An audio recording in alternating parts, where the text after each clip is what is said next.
organized planning, the crystallization of desire into action, the sixth step toward riches. You have learned that everything man creates or acquires begins in the form of desire. That desire is taken on the first lap of its journey from the abstract to the concrete into the workshop of the imagination, where plans for its transition are created and organized. In Chapter 2, you were instructed to take 6 definite practical steps as your first move in translating the desire for money into its monetary equivalent.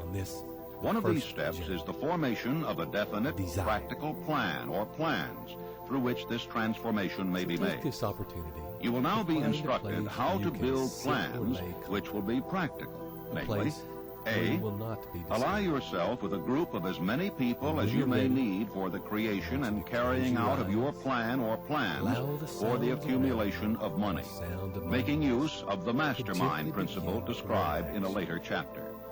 Compliance with this instruction is absolutely essential. Do not neglect it. B, before forming your mastermind alliance, decide what advantages and benefits you may offer the individual members of your group in return for their cooperation. No one will work indefinitely without some form of compensation. No intelligent person will either request or expect another to work without adequate compensation, although this may not always be in the form of money. C, arrange to meet with the members of your mastermind group at least twice a week, and more often if possible, until you have jointly perfected the necessary plan or plans for the accumulation of money. D, maintain perfect harmony between yourself and every member of your mastermind group. If you fail to carry out this instruction to the letter, you may expect to meet with failure. The mastermind principle cannot obtain where perfect harmony does not prevail. Keep in mind these facts. First, you are engaged in an undertaking of major importance to you. To be sure of success, you must have plans which are faultless.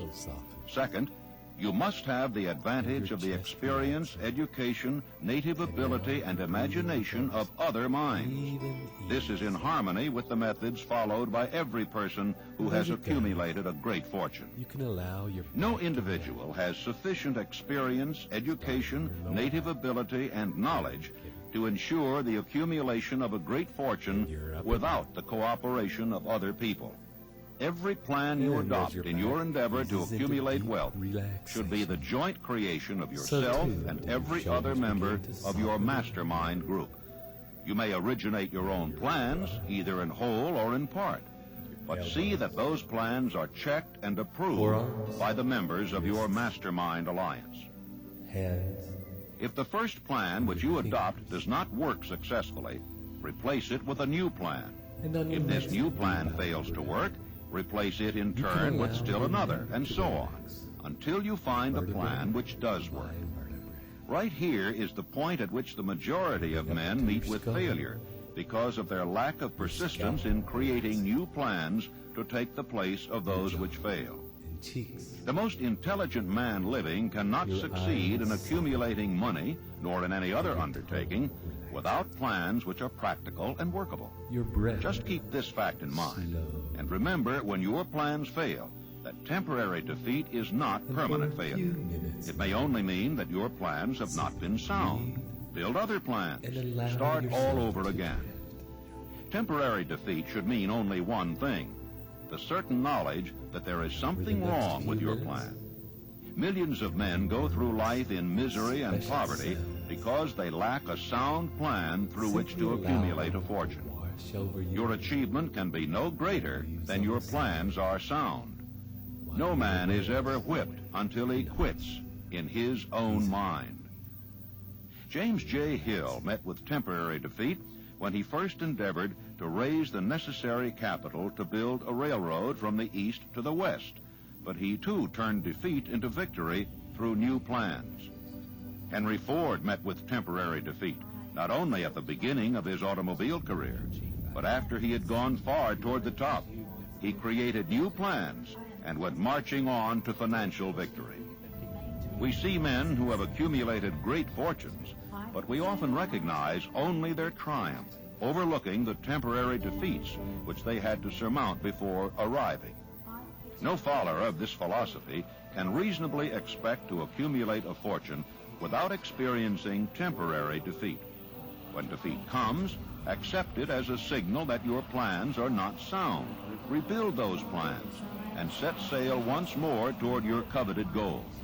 If you give up before your goal has been reached, you are a quitter. A quitter never wins, and a winner never quits. Lift this sentence out.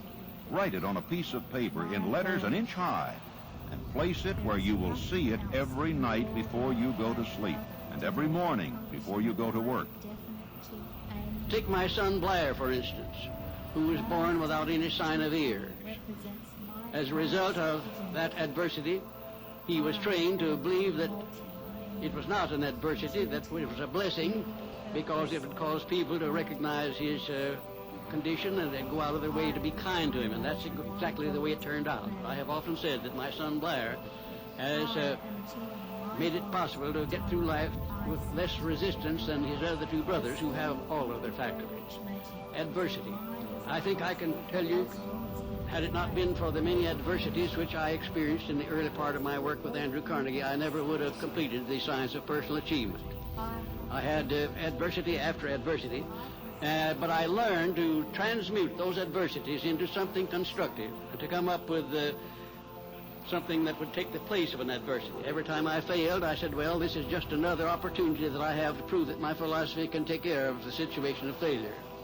I learned to transmute all failures into successes. I also learned the difference between temporary defeat and failure. Most people accept defeat as permanent failure. The defeat is never failure.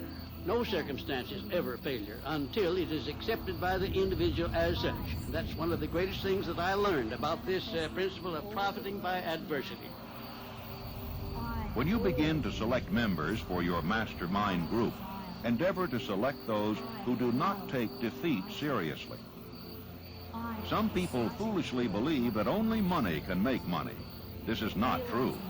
Desire, transmuted into its monetary equivalent through the principles laid down here, is the agency through which money is made.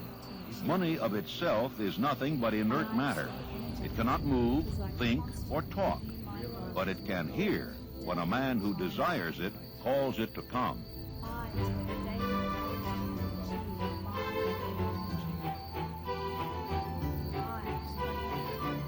Intelligent planning is essential for success in any undertaking designed to accumulate riches.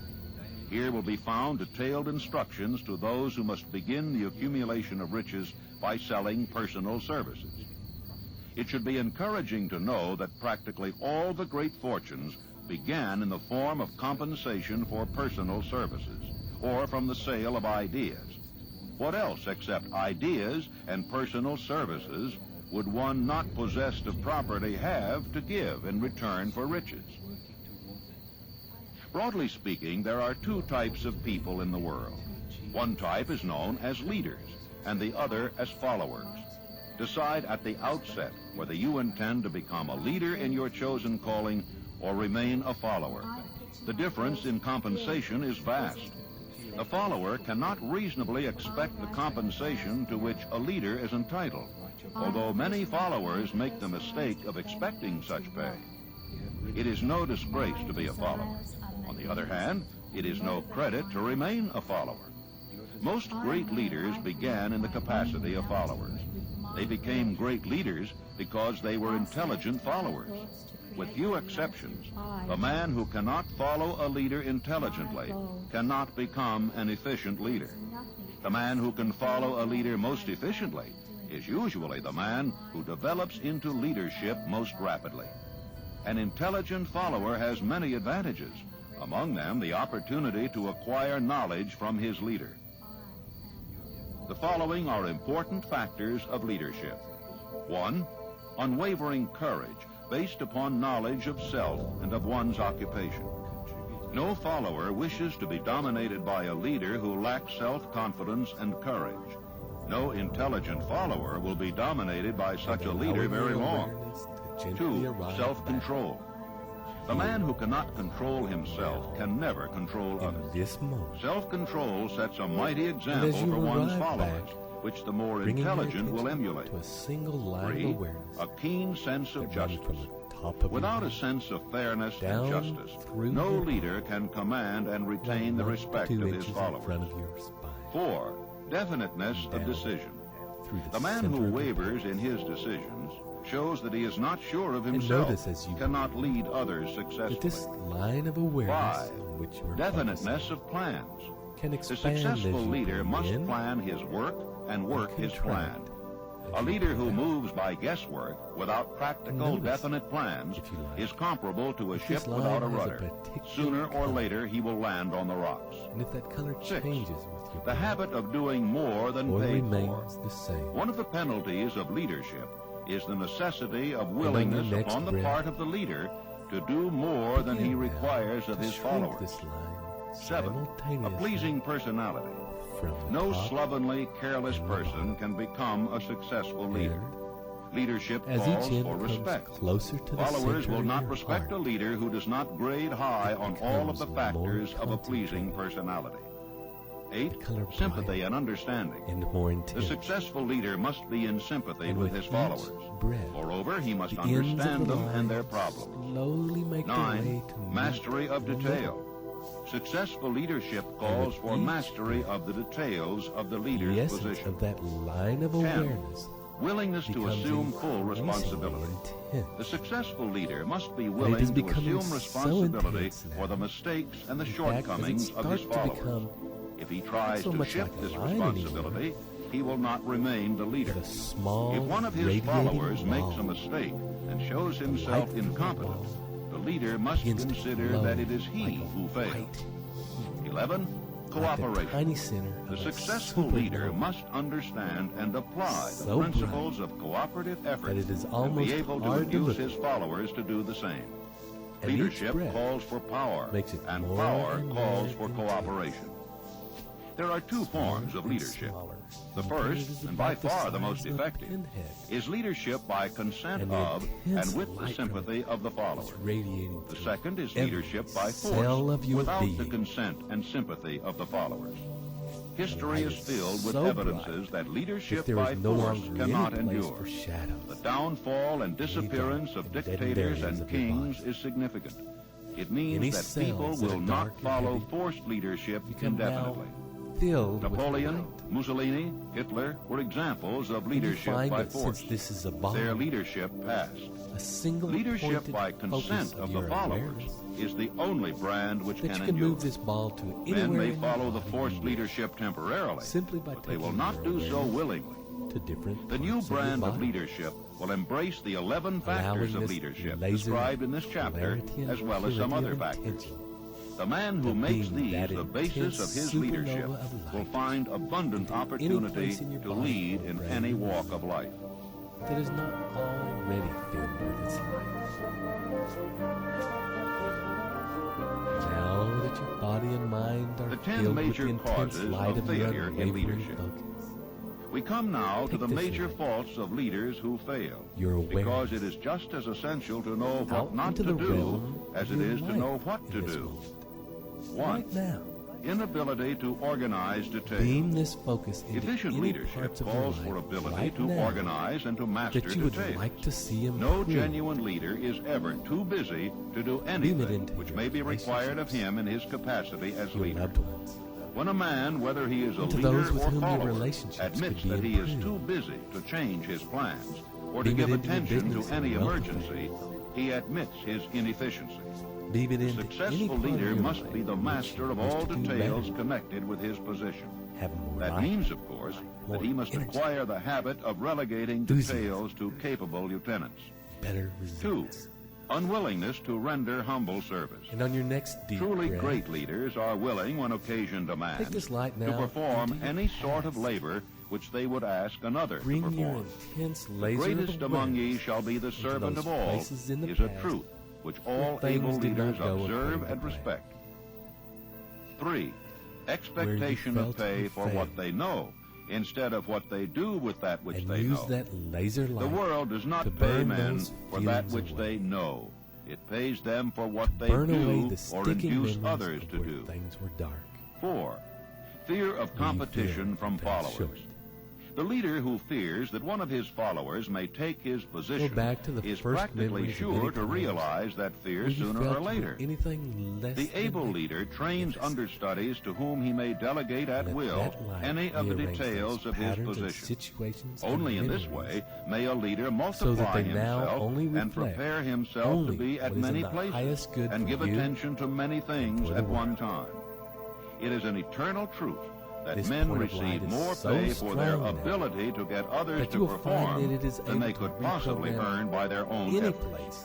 An efficient time, leader or may, memory, through his knowledge of his where job you were and less the than magnetism of his magnificent personality, being of light greatly that you increase the efficiency of others and induce them to And render as you more allow service it to and better reprogram your service life, than they could render without his aid.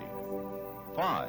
Give Lack of yourself imagination. permission to bathe Without in that imagination, feeling of greatness. the leader is incapable of meeting emergencies Fully and of immerse creating yourself in plans the by physical which to feeling guide his followers of your efficiently. own divine power 6. and Selfishness. grace. The leader who claims all the honor for the work of his followers as you hang out is in sure that to be field, met by resentment. Allow The the really words great and leader special claims none of sounds the to honors. flow through you. He is contented to see the Cool honors, when there breeze are through any, a go to his big followers, old tree. because he knows that most men will work Drifting harder through for the leaves, commendation and recognition while than the they will for powerful money roots alone. Grip the 7. Intemperance. Followers do not respect an intemperate leader. Moreover, intemperance in any of its various forms destroys the endurance and the vitality of all who indulge in it. 8. Disloyalty. Perhaps this should have come at the head of the list. The leader who is not loyal to his trust and to his associates, those above him and those below him, cannot long maintain his leadership. Disloyalty marks one as being less than the dust of the earth and brings down on one's head the contempt he deserves. Lack of loyalty is one of the major causes of failure in every walk of life. 9. Emphasis of the authority of leadership.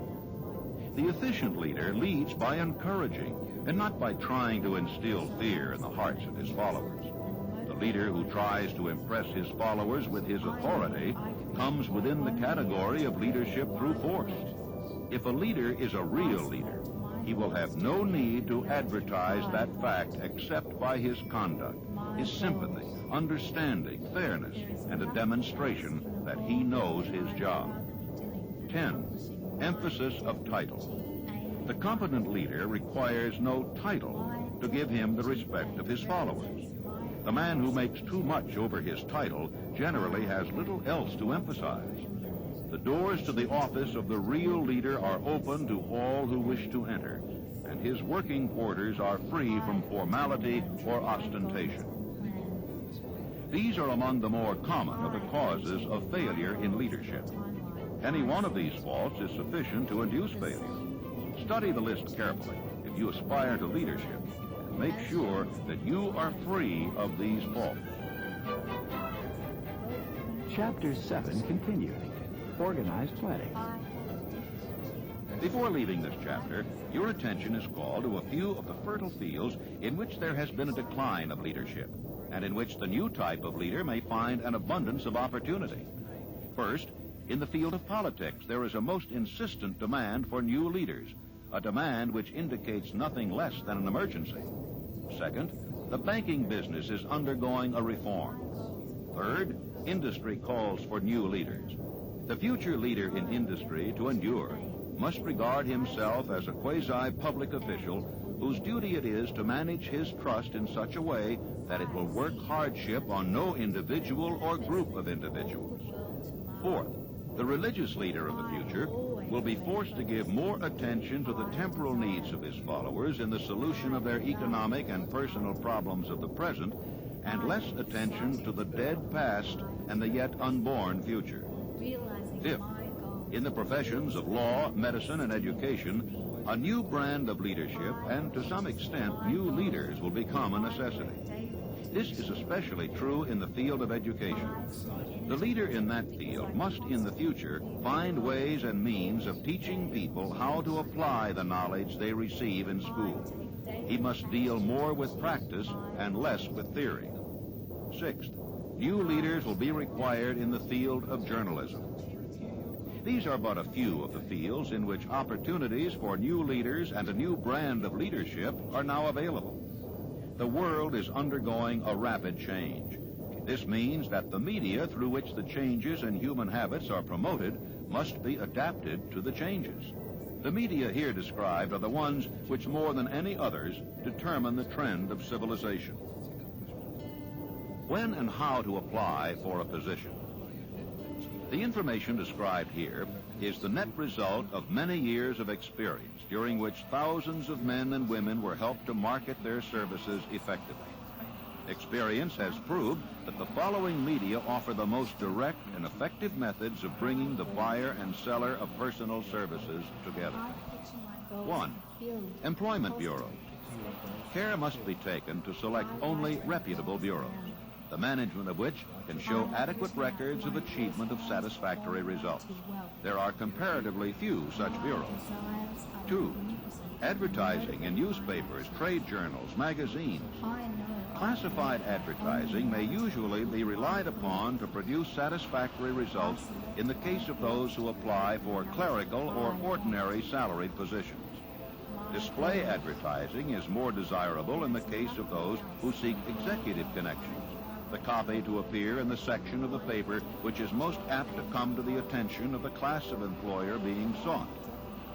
The copy should be prepared by an expert who understands how to inject sufficient selling qualities to produce replies. 3.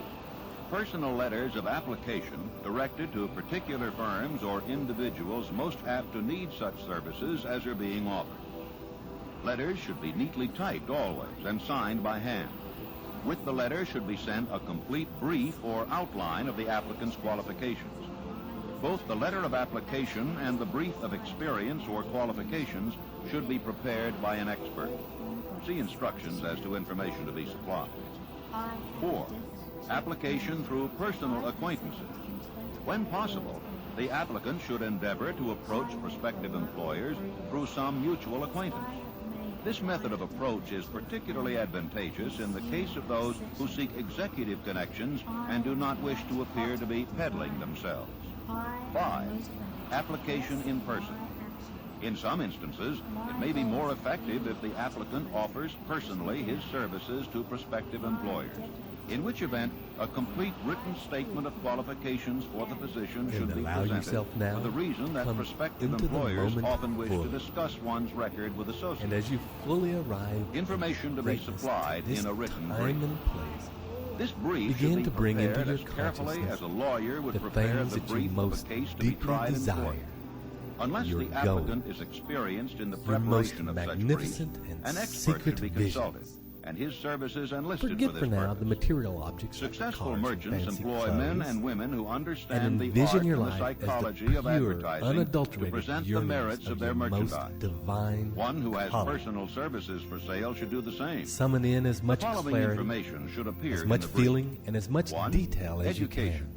State briefly The but life of your definitely dreams, what schooling you and have the had, person and in what you subject most you wish to specialized be. in school, giving the reasons for that specialization. How are your relationships? 2.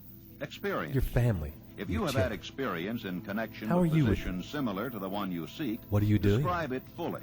State names and How much addresses of laughter former is there? employers. Be How sure to much bring out intimacy? clearly any special experience you may have had, What were your which would goals? equip you to And fill how the have you position you seek. achieved them? 3. References. Where do you live? Practically every business firm desires to know all about the previous records, the antecedents, What sort of and so on person are you? of prospective employees who seek Are you the positions of happiest person you responsibility. know? Attach to your brief photostatic copies And of as you are letters formulating from this A, picture, former employers, make any B, changes you need teachers to under whom you study, improve C, prominent people whose judgment may be And relied when upon. is this picture? 4. Photograph How far of into self. the future is it from Attach now? to your brief a recent unmounted photograph What of steps yourself. did you take to achieve 5. this beautiful Apply reality? for a specific position. Avoid What did you application for a contribute to the position world without around you? describing exactly what particular position you seek. How have you sought Never and apply acted to for make just the a world a position. better place? That indicates you And lack how have you specialized benefited from this qualifications. action? 6. State your How are you qualifications maintaining your for the success? particular position for which you apply. How have you Give full maintained and details as sustained to your the health? reason you believe you are qualified energy for the and particular position you enthusiasm? seek. This is the most important How have you detail proactively of your stayed in the application. flow of life It will determine more than anything and else stayed what in sync consideration you with the receive. universe? 7. Offer to go to Take a work on moment probation. This may fully appear to be a radical visualize your suggestion, life in but experience glorious has proved drama that it and seldom fails to win technicolor at least a trial. Feel If you the are sure of your fullness of the emotions qualifications, that a accompany. trial is all you need. Incidentally, such an offer indicates And that you take a have deep confidence in your ability to fill the position you seek.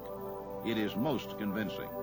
Make clear the another? fact that your offer is based upon A, your confidence in your ability to fill the And position, another? B, your confidence in your prospective employer's decision to employ you And on your after next trial. deep breath, C, your I want you to determination fly that to have picture the as position. far off into the distance Knowledge as you of your imagined it prospective was. employer's business. As far off as Before it needs to applying be for to a fit the position, timeline do you sufficient had in your research in sweet connection with the business to familiarize yourself And thoroughly with that vision business off in the distance, and indicate in your brief bring the your knowledge that attention you to have the acquired space in this between field. it This will and be impressive, you. as it will indicate that you have imagination And fill a that real gap with interest all in the the position obstacles you you seek. foresee may get in your way. Remember that or it is not are the in your lawyer way. who knows the most law, but the one who best And with prepares his case Your who vision wins. in If your splendid case color. is properly prepared and presented, Imagine the your obstacles victory in will have been black more and than white. half won at the outset. They only need black Do and not white. be afraid because of they're making not your brief important. too long. Employers are just And when as this much space interested is in as full of purchasing the obstacles as you services need of it to be, well-qualified where you feel applicants the as pressures you of are in life. securing employment. I want In you fact, to the again success of most successful bring the employers light is of your due in the awareness, main to their ability to white select hot well-qualified supernova of your lieutenants. focus and They want all desire, the information and available. lock that laser Remember another onto thing. your vision. Neatness in the preparation of your brief will as indicate you that lock you are onto a your target, painstaking person. You find I you have are helped to automatically prepare briefs drawn for toward clients it. which were so striking and out of the Irresistibly ordinary pulled that they directly resulted at it. in the employment of the applicant And as you without a pull personal interview. The obstacles in When your your way brief has been are simply completed, brushed have to it one neatly side or bound the and other. lettered or typed similar to the following. Nothing can Brief of the withstand the force qualifications of that Robert K. focus. Smith, applying for the Nothing position can hold of private back secretary the tide of to the your president of energized the blank desire. company incorporated. Change names each time You brief are is shown. irrevocably This magnetized personal to your touch goal. is sure to command attention. So Have your brief unstoppable is neatly its force typed on the that finest any paper you and can all obtain, obstacles and bound simply with a heavy melt paper of the book cover or shunned variety. The binder to before be its changed intensity. and the proper firm name to be inserted if it is to be shown and to see more your than goal one rush company. up closer Your and photograph should be closer pasted on one of the until pages of your brief. snap! Follow these instructions to the lands letter, in the improving here upon them and whenever your now. imagination In suggests. this moment, Successful salesmen groom Pow! themselves with care. and it They fills your understand that reality. first impressions are lasting. Your brief is your salesman.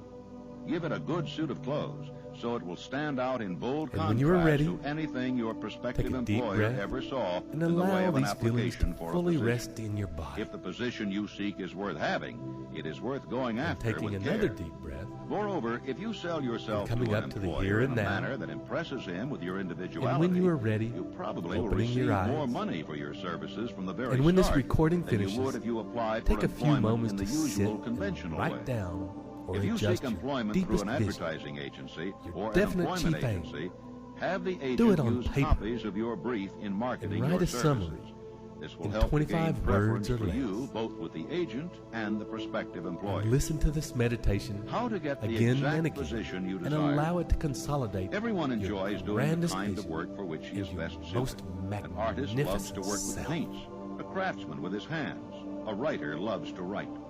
Those with less definite talents I hope you have their enjoyed this as preferences much for as we certain enjoyed working fields with of you in this business way. and industry. And If until America listen does again, anything well, it offers I invite a you full to range live of occupations, every moment tilling with the your soil, passionate manufacturing, desire, marketing, and a the profession. consuming obsession in First, your heart. Decide exactly what kind of job you want. This is Ted If the job Ciuba, doesn't already exist, Mike perhaps Gardner. you can create it.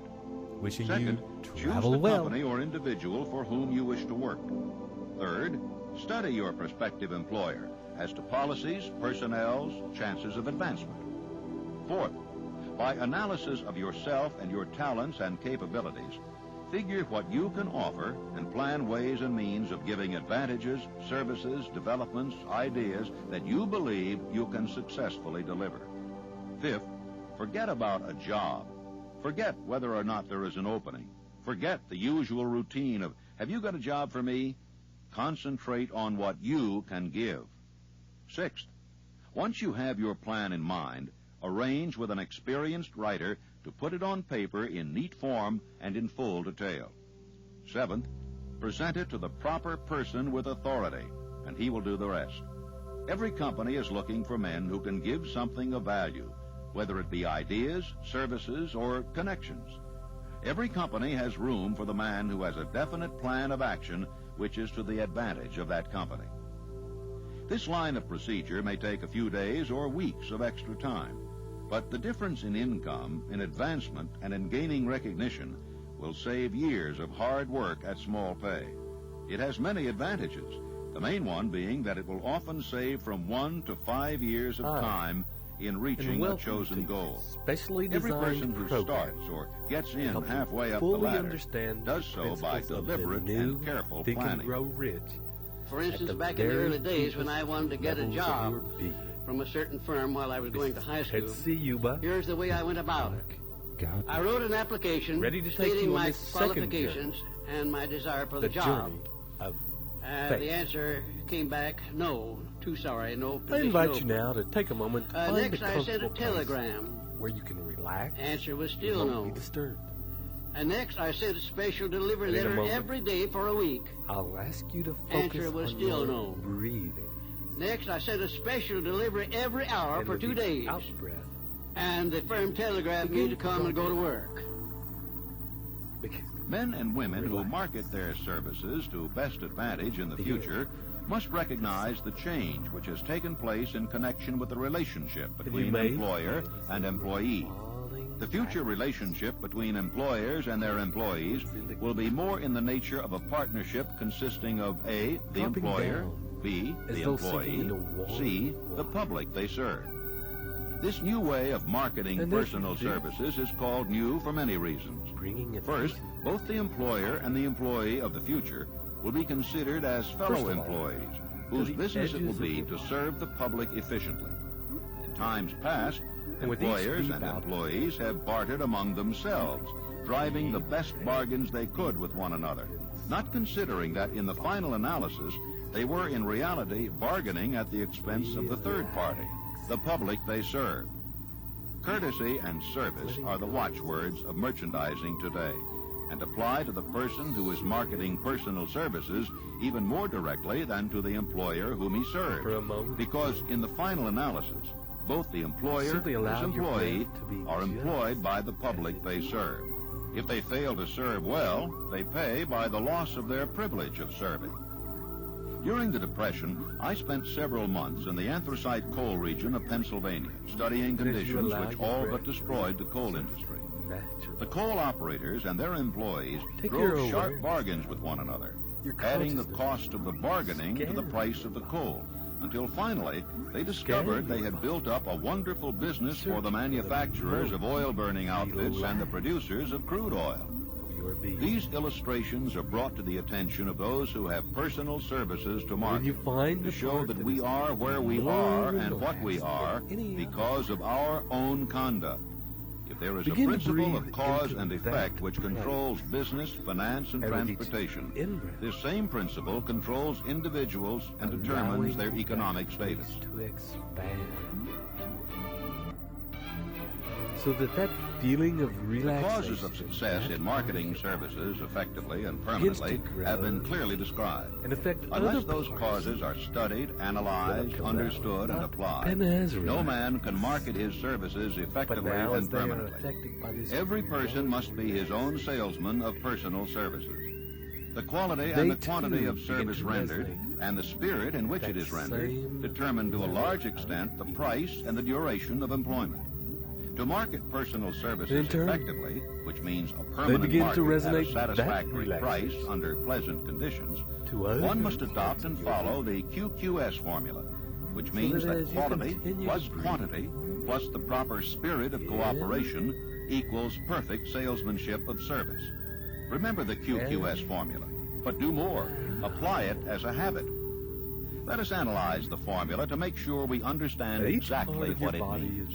1.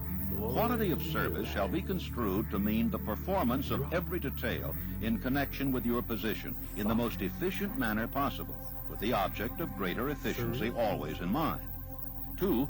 Quantity of service shall be understood to mean the habit of rendering all the service of which you are capable at all times, with the purpose of increasing the amount of service rendered as greater skill is developed through practice and experience. Emphasis is again placed on the word habit. 3. Spirit of service shall be construed to mean the habit of agreeable, harmonious conduct which will induce cooperation from associates and fellow employees. Let me relate my experience with Franklin D. Roosevelt in the White House in 1933, and will give you a fine indication of how the students of this philosophy may profit by this important principle. First of all, let me define the principle of going the extra mile. It means rendering more service and better service than you are paid to render, and doing it all the time, and doing it in a pleasing, positive mental attitude. When I went to work for the president in 1933, nothing was said at the beginning about how much I was to receive or who was to pay it. And I had been there about 3 months when one day Franklin D. Roosevelt asked me who was paying my salary and how much I was getting. And I said, well, Mr. President, that's something I would like to know myself. I haven't heard anything about it. And we talked on for a little while, and I said, well, now, Mr. President, you know, I have been serving you ever since you were Assistant Secretary of the Navy, and particularly while you were Governor of New York. And you will recall, of course, that up to this time I have never rendered you a bill or asked you to pay me $1 for my services, and I'm not going to start now. But if you insist upon it, suppose you put me on the payroll at $1 a year. That's exactly what he did. Well, I took my typewriter down to the White House, and when I wasn't actually serving the president or some member of his staff or cabinet, I started writing books. I wrote 6 books that first year. Among them, Think and Grow Rich, the book that has made me popular all over the world, you might say. I had no intention of publishing that book when I was writing it. I was writing it to myself to keep my mind positive in those days of chaos. Well, some 3 years after I left the service of the president, I got out these manuscripts and read them, and I made up my mind that the only one worth publishing was Think and Grow Rich. And as we meet with this part of you, he said, well, what is in this book that leads you to believe it would sell? I said, you will have to read it to find out. He took it home with him and read it. He had his whole staff read it paragraph by paragraph, and then they took a vote on it, and they voted unanimously. That was the best manuscript that ever came to that publishing house. They printed it, put it to work, and it's been selling as a bestseller all over the world up to this time. It has grossed over $18 million, and probably will gross many more millions of dollars while I'm still alive. It's been translated into many languages. It was endorsed by Mahatma Gandhi and distributed widely throughout India. It went from there to Brazil, where it was translated into the Portuguese language and is widely distributed throughout Latin America. And I think if you will stop and consider the wages that I asked, the wages that I received of $1 a year, and the service that I gave for that, you'll recognize what can be accomplished by going the extra mile. Now, let me give you some of the benefits that comes from going the extra mile. Well, it places the law of increasing returns squarely back of one. That will help it in its brings one to the favorable attention of those who can and do provide opportunities for self-promotion. It tends to permit one to become indispensable in many different human relationships, and therefore enables one to command more than average compensation. It leads to a mental growth and physical perfection in various forms of service, thereby developing greater ability and skill in one's chosen vocation. It protects one against the loss of employment and places one in a position to choose his own job and working conditions. It enables one to profit by the law of contrast, because the majority of people do not practice the habit of going the extra mile. As a matter of fact, the majority of people don't even go the first mile. And it leads to the development of a positive, pleasing personal attitude, which is among the more important traits of a pleasing personality. And it tends to develop a keen, alert imagination, as it is a habit which keeps one continuously seeking new and more efficient ways of rendering service. with this It definitely serves to develop self-reliance. It serves also to build the confidence of others in one's integrity. And it is the only logical reason And with its to justify one in asking for a promotion or for more wages. Because if a man is not doing any more than he's paid for, then obviously he has no right to ask for more pay. Adequacy of quality and quantity of service is not sufficient to maintain a permanent market for your services. The conduct or the spirit in which you deliver service is a strong determining factor in connection with both the price you receive and the duration of employment. Andrew Carnegie stressed this point more than others in connection with his description of the factors which lead to success in the marketing of personal services. He emphasized again and again the necessity for harmonious conduct. Get a sense of any He stressed the fact that he would not retain any man, no matter how great a quantity or how efficient the quality of his work, unless he worked in a spirit of harmony. Mr. Carnegie insisted upon men being agreeable. To prove that he placed a high value upon this quality, he helped many men who conformed to his standards to become very wealthy. Those who did not conform had to make room for others. The importance of a pleasing personality has been stressed because it is a factor which enables one to render service in the proper spirit. If one has a personality which pleases and renders service in a spirit of harmony, these assets often make up for deficiencies in both the quality and the quantity of service one renders. Nothing, however, can be successfully substituted for pleasing conduct. The capital value of your services. The person whose income is derived entirely from the sale of personal services is no less a merchant than the man who sells commodities. And it might well be added such a person is subject to exactly the same rules of conduct as the merchant who sells merchandise. This has been emphasized because the majority of people who live by the sale of personal services make the mistake of considering themselves free from the rules of conduct and the responsibilities attached to those who are engaged in marketing commodities. The day of the go-getter has passed. He's been supplanted by the go-giver. Competent brains, if effectively marketed, represent a much more desirable form of capital than that which is required to conduct a business dealing in commodities, because brains are a form of capital which cannot be permanently depreciated through depression, nor can this form of capital be stolen or spent. Moreover, the money which is essential for the conduct of business is as worthless as a sand dune until it has been mixed with efficient brains. Allow yourself to witness what your life will be like. If this life's purpose Life's greatest tragedy consists of men and women who earnestly try and fail. The tragedy lies in the overwhelmingly large majority of people who fail as compared to the few who succeed. I have had the privilege of analyzing several thousand men and women, 98% of whom were classed as failures.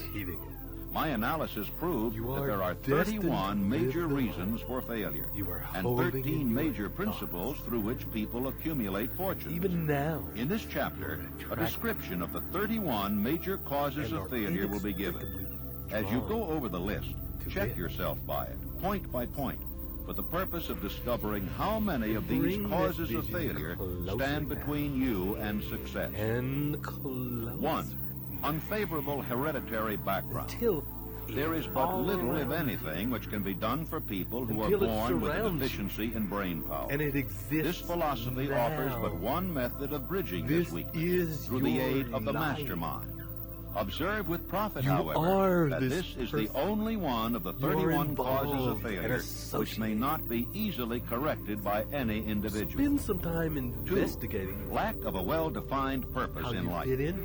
There is no hope of success for the person who does not have a central purpose or definite goal at which to aim.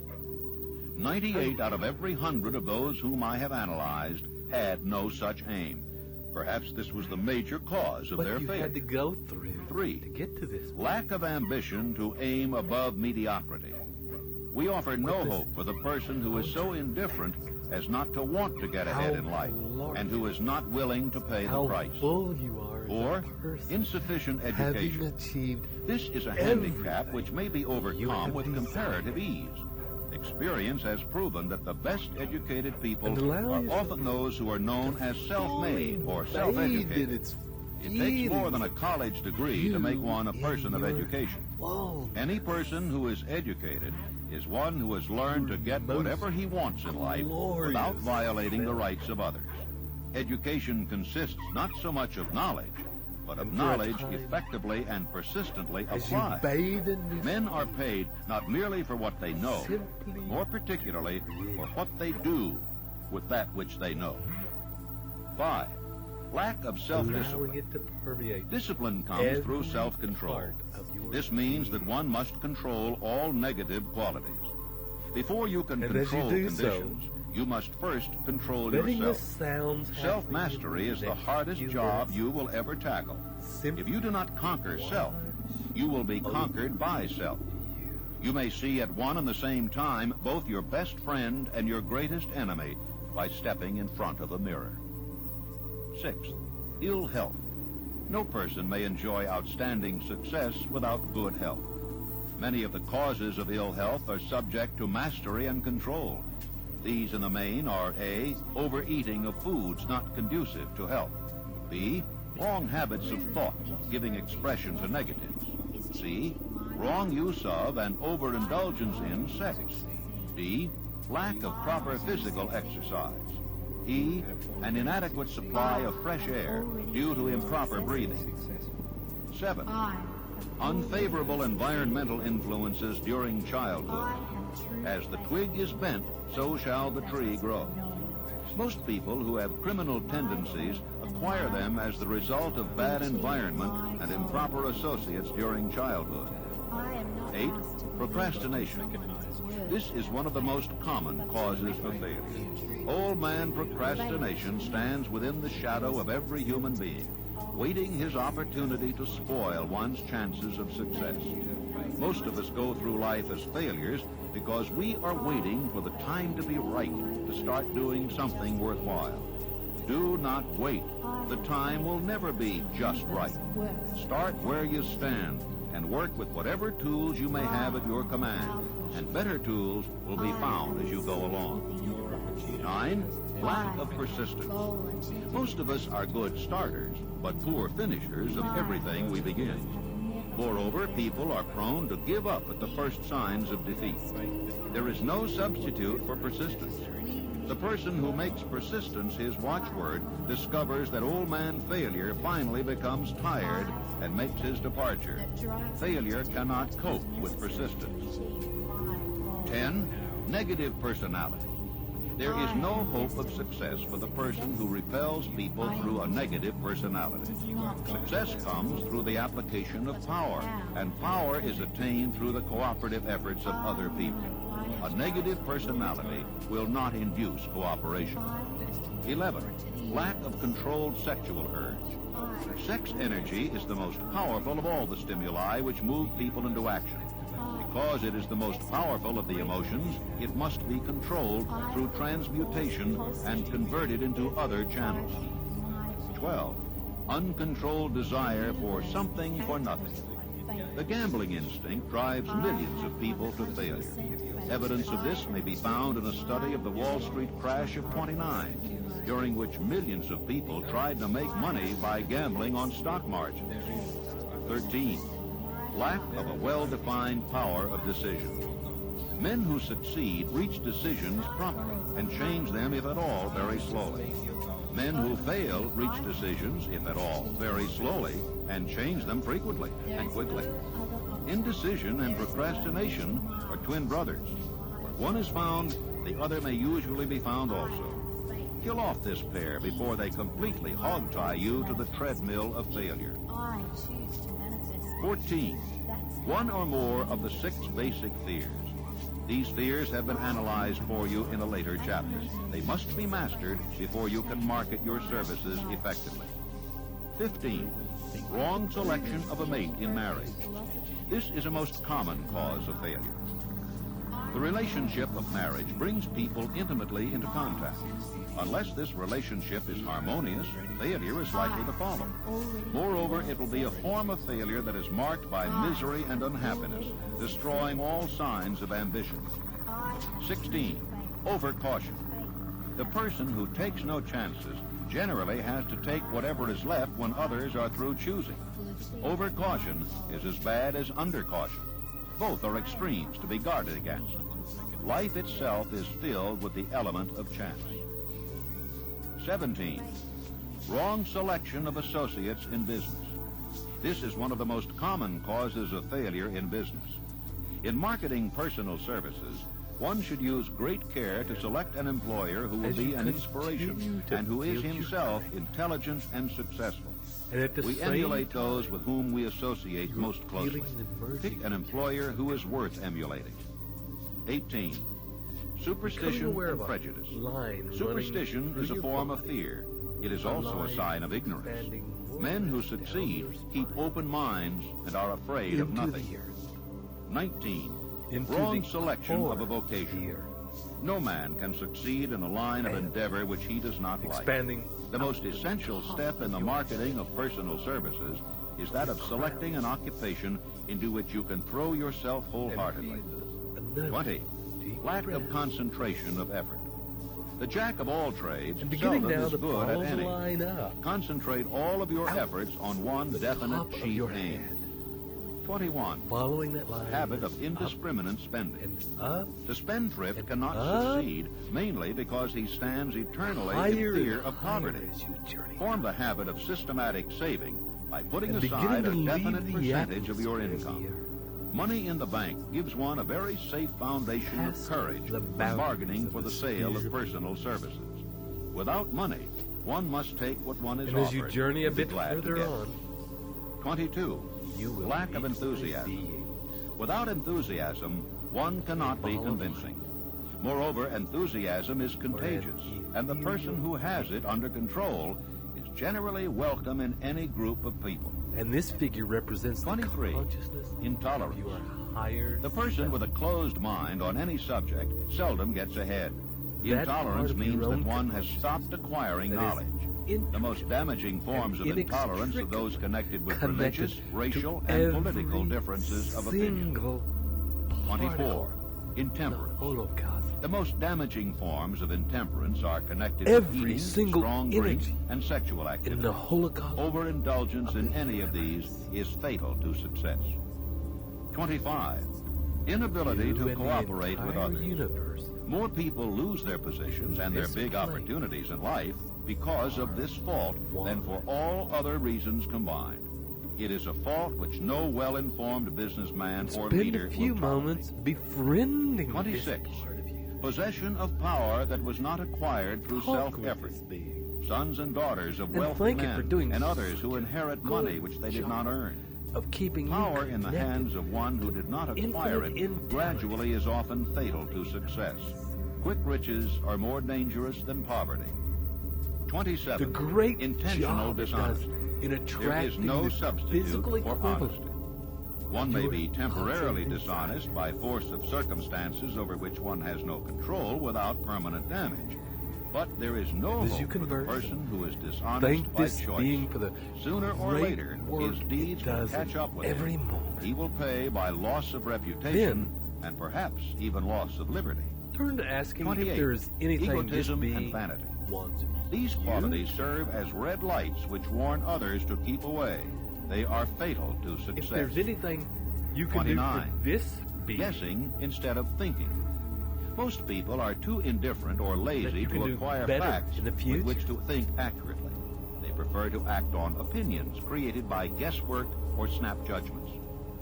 30. You've got lack all of capital. the information. This is a common cause of failure among those who start out in business for the first time without sufficient reserve of capital to absorb the shock of their mistakes and to carry them over until they have established a reputation. With full 31.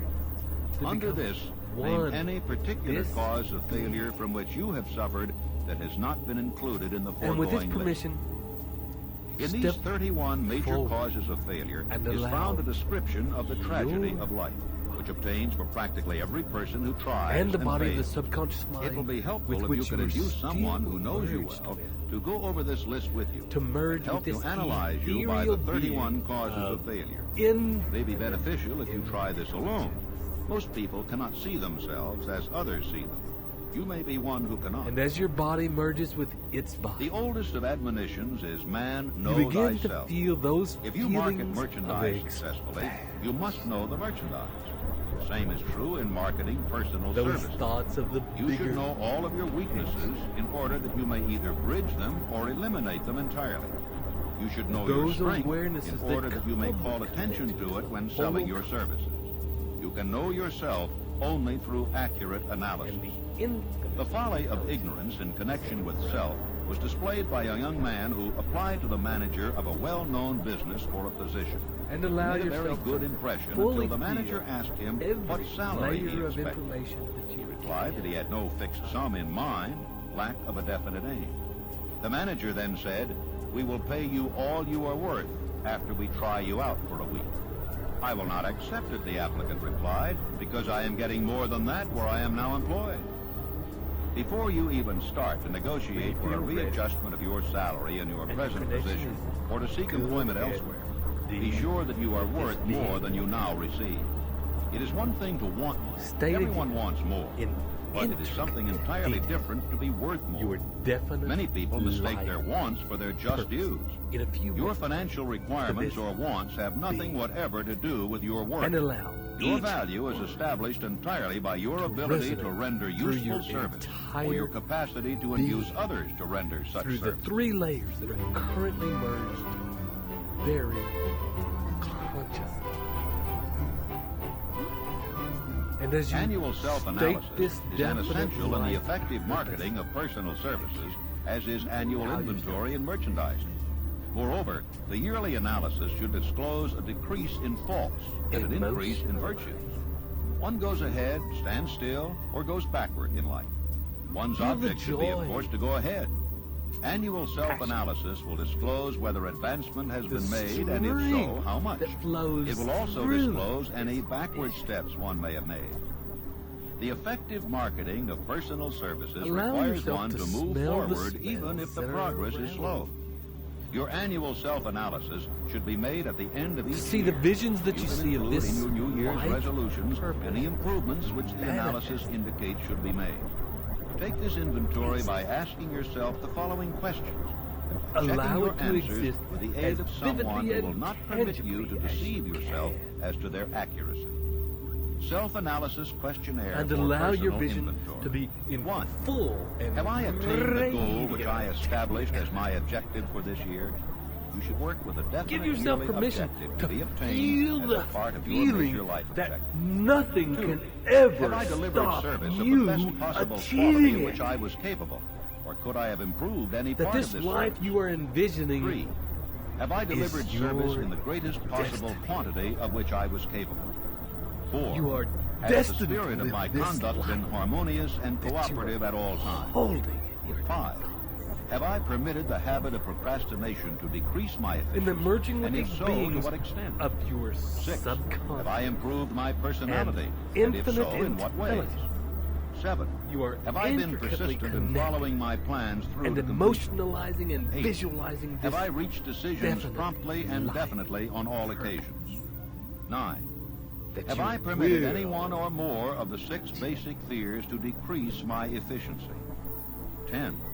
Have And I in been doing either this, overcautious or you are undercautious? already 11. attracting Has it my to you relationship now. with my associates in work been pleasant or It unpleasant? is on its If it has way. been unpleasant, has the fault been partly or It wholly is mine? inextricably 12. drawn. Have I dissipated any of my energy through lack of concentration of effort?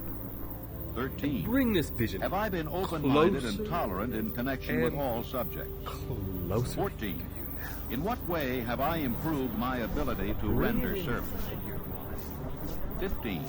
Have I been Allow intemperate it in to any of my exist habits? all around 16. Have I expressed either openly Right or secretly now. any form of egotism? This is real. 17. Has my conduct This toward is my associates been how such that it has you induced them to are. respect me? This is 18. you. Have my opinions and decisions been based upon guesswork or accuracy of analysis and thought? In your 19. fullest. Have I followed the habit of budgeting my time, my expenses, and my income? And have I been conservative in these budgets? 20. How much time have I devoted to unprofitable effort, which I might have used to better advantage? 21. How may I re-budget my time and change my habits so I will be more efficient during the coming year? 22. Have I been guilty of any conduct which was not approved by my conscience? 23. In what ways have I rendered more service and better service than I was paid to render? And at the same 24. time, be Have I aware been unfair of your to anyone? intimate And if so, in what way? connection. 25. If I had been the purchaser of my own services for the year, would I be And satisfied at with the my purchase? same time, 26. with Am the I in the right infinite location? And if not, intelligence why of not? the universe. 27. In Has the purchaser of my services been satisfied with the service I have rendered? And if not, why not? 28.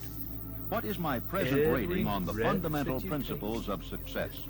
Make this rating fairly and frankly, and have it checked by Every someone breath who is courageous enough to do it enters. accurately. And eggs. Your body Chapter 7 continues. carries with it Organized planning. the spirit of Having read and connection. assimilated the information conveyed through this chapter, you are now ready to create a practical plan for marketing your personal services. In this Your chapter will awareness be found is an adequate always description of every principle essential in planning the sale of personal services, including the major And allowing attributes of yourself leadership, this the connection. most common causes of failure in leadership, vision. a description of the fields of opportunity for leadership, To the main causes of failure in all walks of life, and the important questions which should be used in self-analysis. This extensive and detailed presentation of accurate information has been included because it will be needed by all who must begin the accumulation of riches by marketing personal services.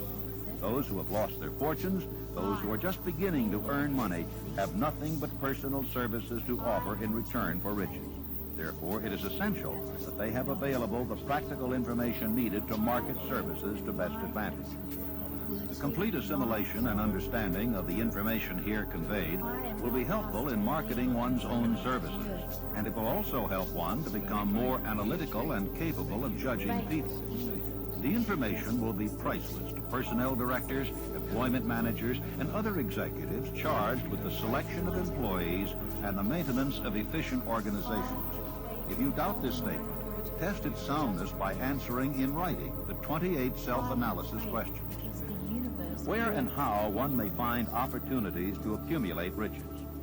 Now that we have analyzed the principles by which riches may be accumulated, we naturally ask, where may one find favorable opportunities to apply these principles? Very well.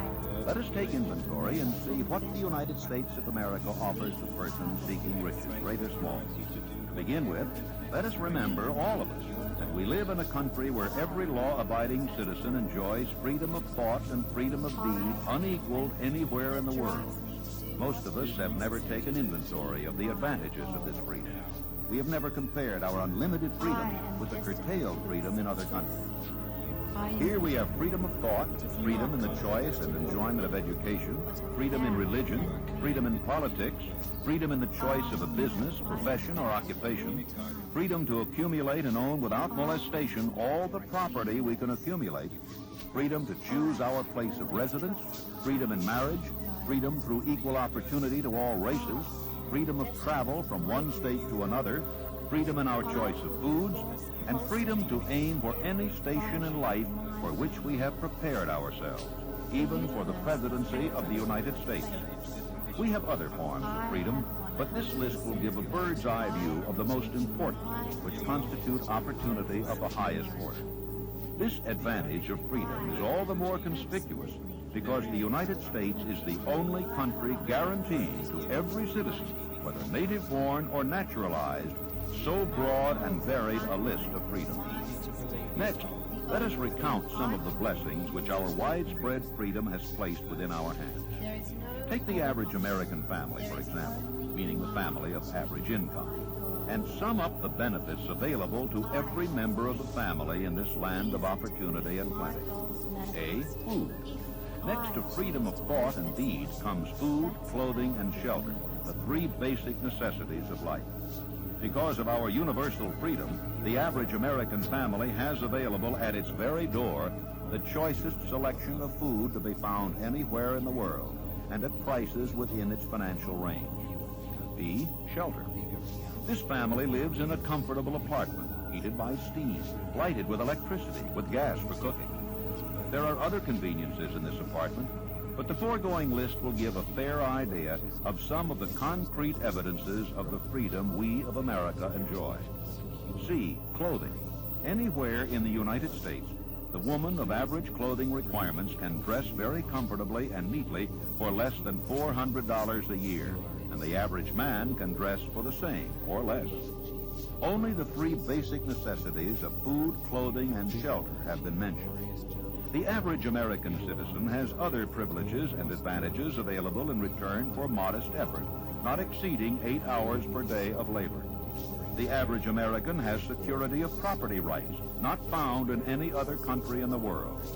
He can place his surplus money in a bank with the assurance that his government will protect it and make good to him if the bank fails.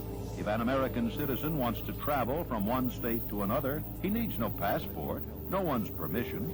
He may go when he pleases and return at will. Moreover, he may travel by train, private automobile, bus, airplane, or ship, as his pocketbook permits. The miracle that has provided these blessings. We often hear politicians proclaiming the freedom of America when they solicit votes, but seldom do they take the time or devote sufficient effort to the analysis of the source or nature of this freedom. Having no axe to grind, no grudge to express, no ulterior motives to be carried out, I have the privilege of going into a frank analysis of that mysterious, abstract, greatly misunderstood something which gives to every citizen of America more blessings, more opportunities to accumulate wealth, more freedom of every nature than may be found in any other country. I have the right to analyze the source and nature of this unseen power, because I know, and have known for more than half a century, many of the men who organized that power, and many who are now responsible for its maintenance. The name of this mysterious benefactor of mankind is capital.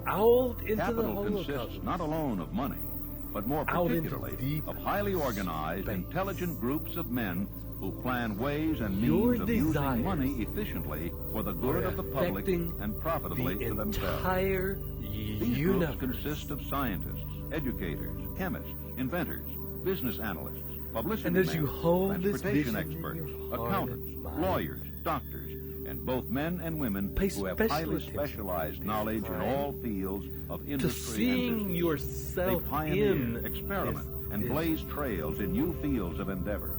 They support colleges, hospitals, public schools, build good roads, publish newspapers, pay most of the cost of government, and take care of the multitudinous details essential to human progress.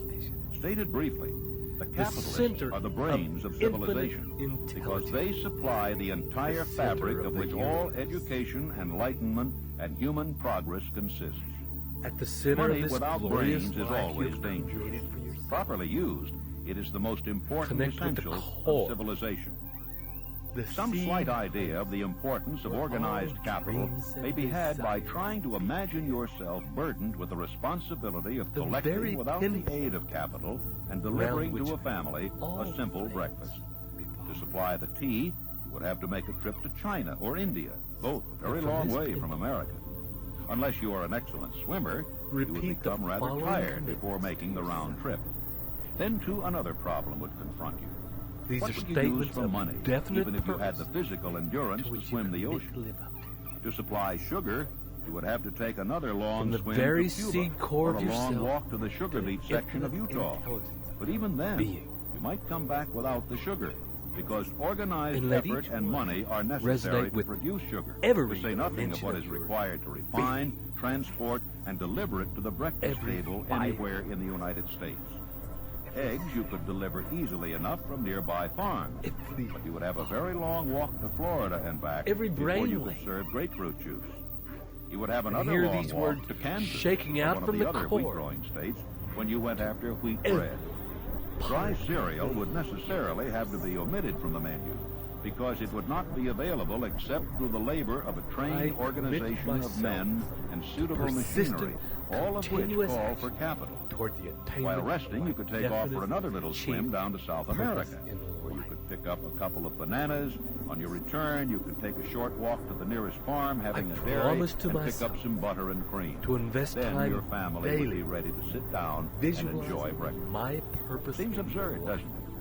Well, the procedure described would be the only possible way these simple items of food could be delivered. And I do this no with as much system. feeling and The sum of money required for the building and maintenance of the railroads and steamships used in the delivery of that simple breakfast is so huge that it staggers one's imagination. It runs into hundreds of millions of dollars, not to mention the armies of trained employees required to man I the allow ships these and trains. visions to dominate. Transportation is only a part of the requirements of modern civilization in capitalistic America. And to Before there can be anything to themselves haul, something must be grown from the ground or manufactured and prepared for market.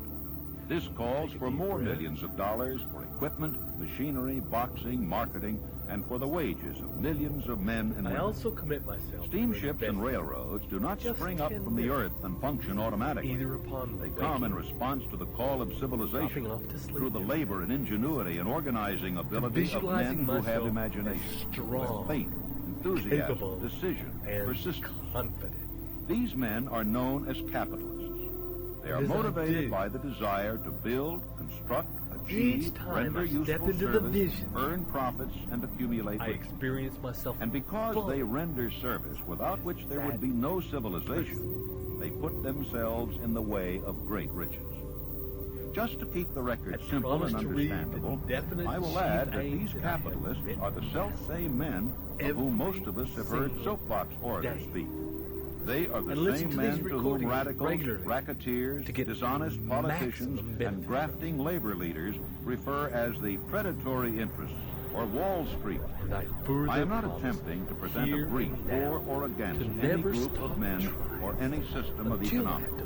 The purpose of this book, a purpose to which I have faithfully devoted more than half a century, is to present to all who want the knowledge the most dependable philosophy through which individuals may accumulate riches in whatever amounts they desire. I am connected I have to here all analyzed people the economic advantages of the capitalistic system for the twofold purpose of showing, one, I hereby commit myself that all to who act seek in riches love, must recognize and adapt themselves to the system that controls all approaches to fortunes, and to large focus or small. all of my Two, endeavors to present the to side of the serve picture the opposite to that highest being shown good. by politicians and demagogues who deliberately becloud the issues they bring up by referring to organized capital as if And it were as you something allow poisonous. these personal commitments This to is a filter out from the capitalistic core, country. It was developed through the use of capital. And we who claim the right to partake of the permeating blessings of freedom and every opportunity, fiber we who seek to accumulate riches here, may as well know that neither riches nor opportunity would be available to us if organized capital had not provided these benefits. There is but one dependable method of accumulating and legally holding riches. That is by rendering useful service. No system has ever been created by which men can legally acquire riches through mere force of numbers, or without giving in return an equivalent value of one form or another. Magnetized these things. America provides all the freedom and all the opportunity to accumulate and that the riches whole cosmos that of the any universe honest person is may require. already When one goes hunting transforming for game, your one selects desires hunting grounds where into game is physical plentiful. reality. When seeking riches, the same rule would naturally obtain. Do not be in too big a hurry And to get away maintaining from a that country feeling of whose connection, people willingly, even subconscious, eagerly, hand over infinite millions of dollars annually for football, baseball, and Begin prize now fights. to come Remember back. also that Come this is back but the to the beginning of the available sources for the accumulation of wealth.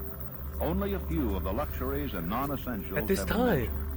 But remember that the business of producing, And now as you transporting, and return, marketing these few items of that you merchandise can enter this is space regular employment for many millions of men and women who accelerate the receive for their reprogramming services many millions of dollars monthly, and to spend accelerate the freely for both the transformation luxuries into and the necessities. reality Especially of your remember definite that back of all this chief exchange of purpose. merchandise and personal services, may be found an abundance of opportunity to accumulate riches.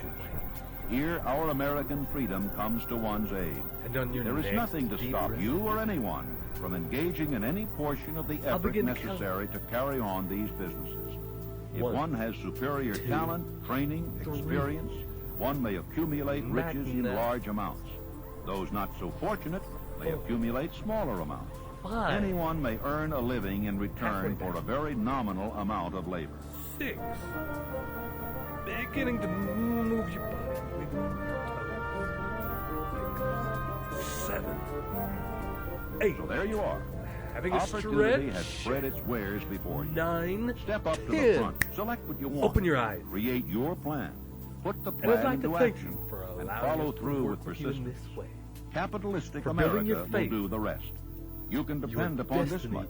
is Capitalistic coming America to grace. ensures every person the opportunity And to I render invite you to useful live service every and to moment collect with riches that in level proportion of to the faith and value of the commitment service. The expressed system in denies every no one this right, moment of your but it does life. not and cannot promise something for nothing, because the Ted system Ciuba. itself is My God, irrevocably man, he was controlled by well. the law of economics, which Wishing neither you recognizes nor travel tolerates well. for long getting And without we'll see giving. you soon.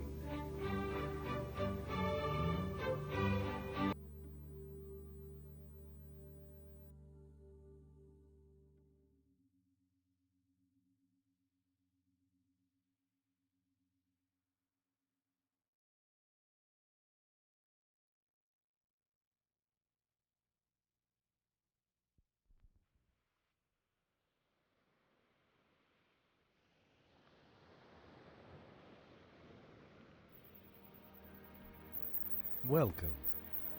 This is Ted Ciuba, And Mike Gardner.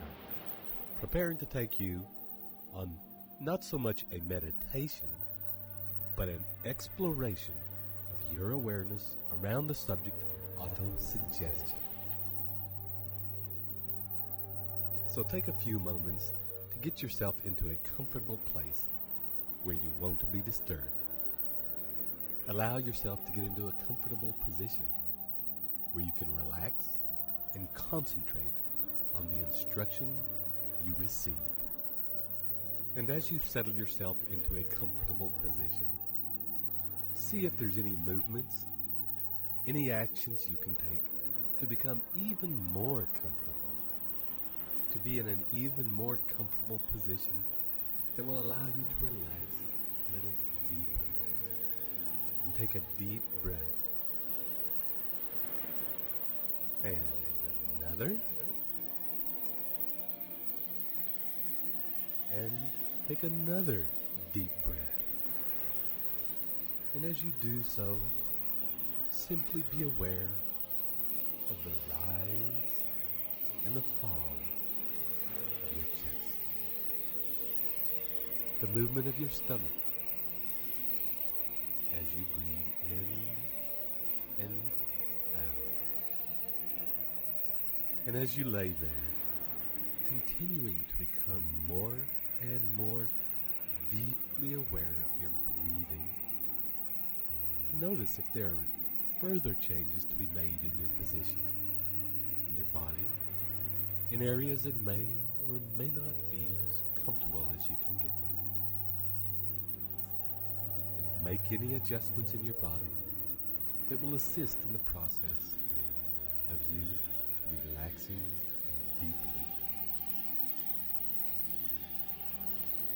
And take another deep breath and let it out with a sigh. And for a minute or two, simply scan your body and take your awareness to different parts of your body. You needn't do this in any order. Simply allow your awareness to roam over your body, seeing and noticing things that come into your awareness. And as you scan your body now, scan your body with the purpose of noticing parts of which may be more relaxed than other parts. And in fact, seek out, using your awareness, the part of your body that is the most relaxed,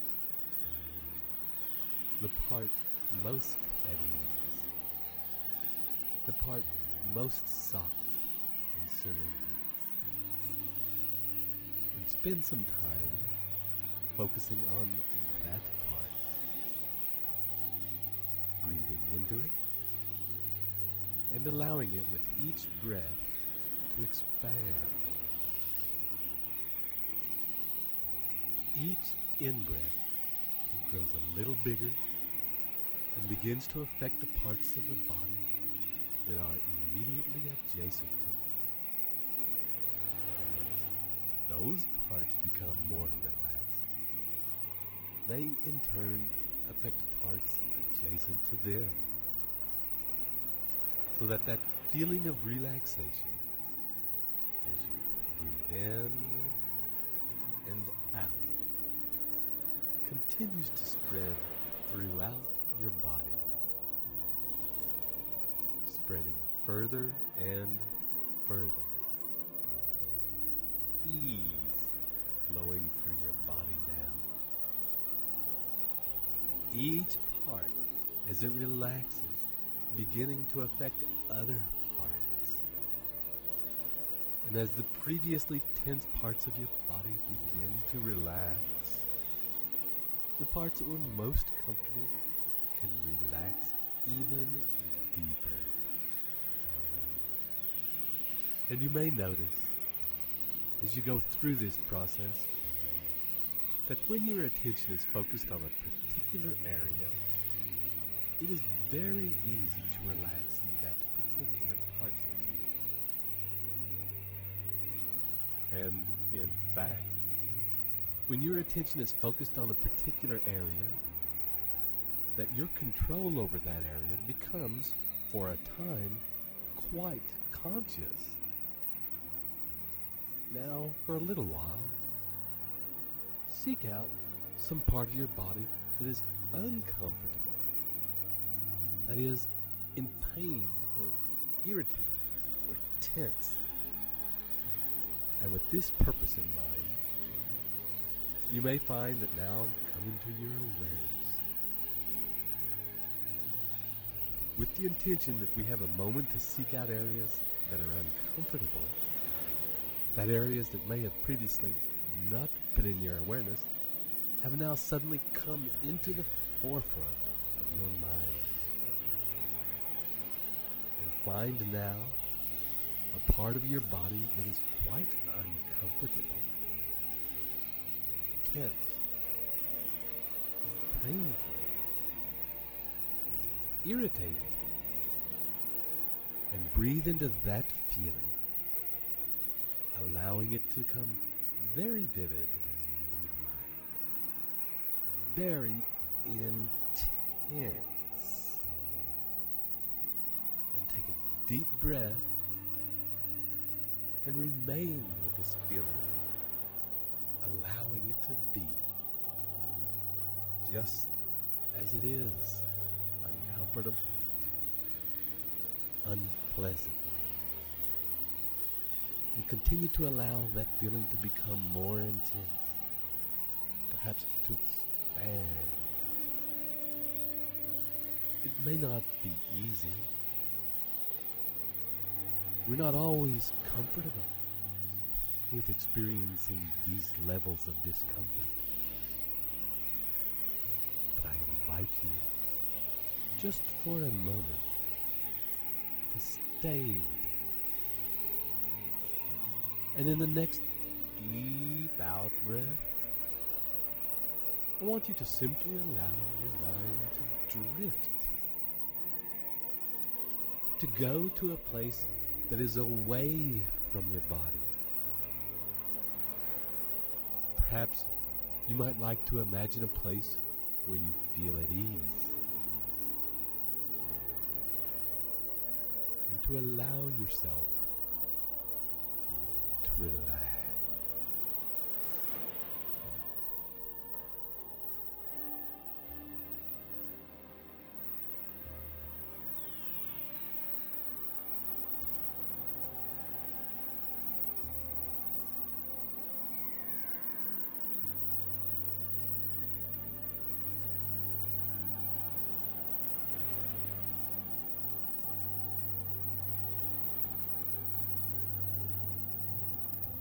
and then your next deep breath.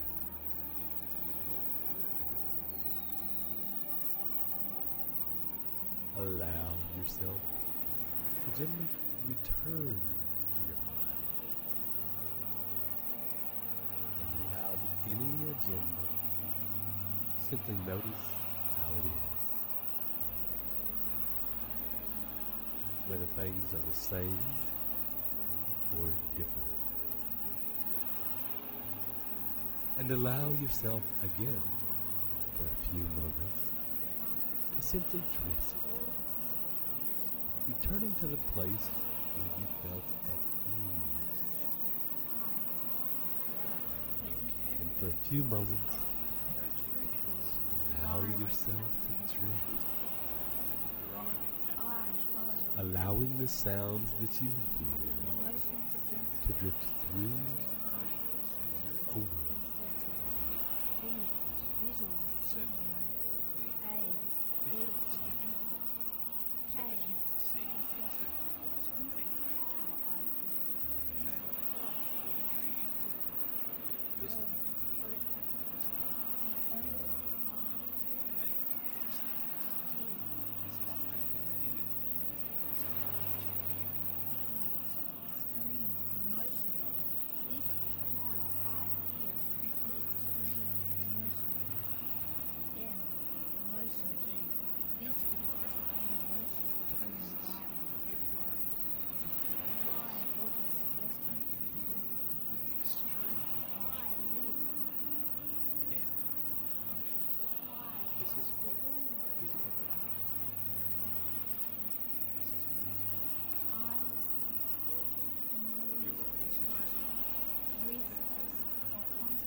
I constantly repeat to my inner self, and my inner self constantly mirrors the light. You guide yourself with the conscious auto-suggestions you constantly repeat to your inner self. Every correct action And your inner self constantly mirrors the light in your experience. and grow. Your inner self makes every correct I action learned should. the secret, and I apply You it. have learned the secret to think and grow rich. You have learned the secret and you apply it in your actions and affairs.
And allow yourself now to take a deep breath and return back to being in your body.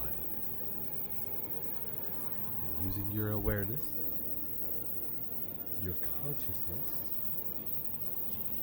scan your entire body and simply notice whatever it is that you notice. And as you do this, you may say to yourself in each moment, I am now aware of, and fill in the second part of the sentence with whatever you are aware of in that moment. Noticing, as you do, whether it is something inside your body or something outside, or a fantasy in your mind. Just allow yourself for a minute or two to watch where your awareness goes. And direct your attention now to whatever you feel you are least aware of in this moment. And notice whether it is inside or outside. Notice whether your natural propensity is to work with a thought or an image or a sensation or a smell or a taste. And as your awareness comes to these different places, focuses on these different sensations, you might notice that like a searchlight focusing its beam on a particular thing, as it does so, other things tend to fade out of awareness. As we are doing these experiments, you may find yourself completely unaware of the feelings and sensations in your hand. However, as I mention your hand, your attention probably goes there and shifts away from the sensation of the soles of your feet. And as it is mentioned, your attention goes there.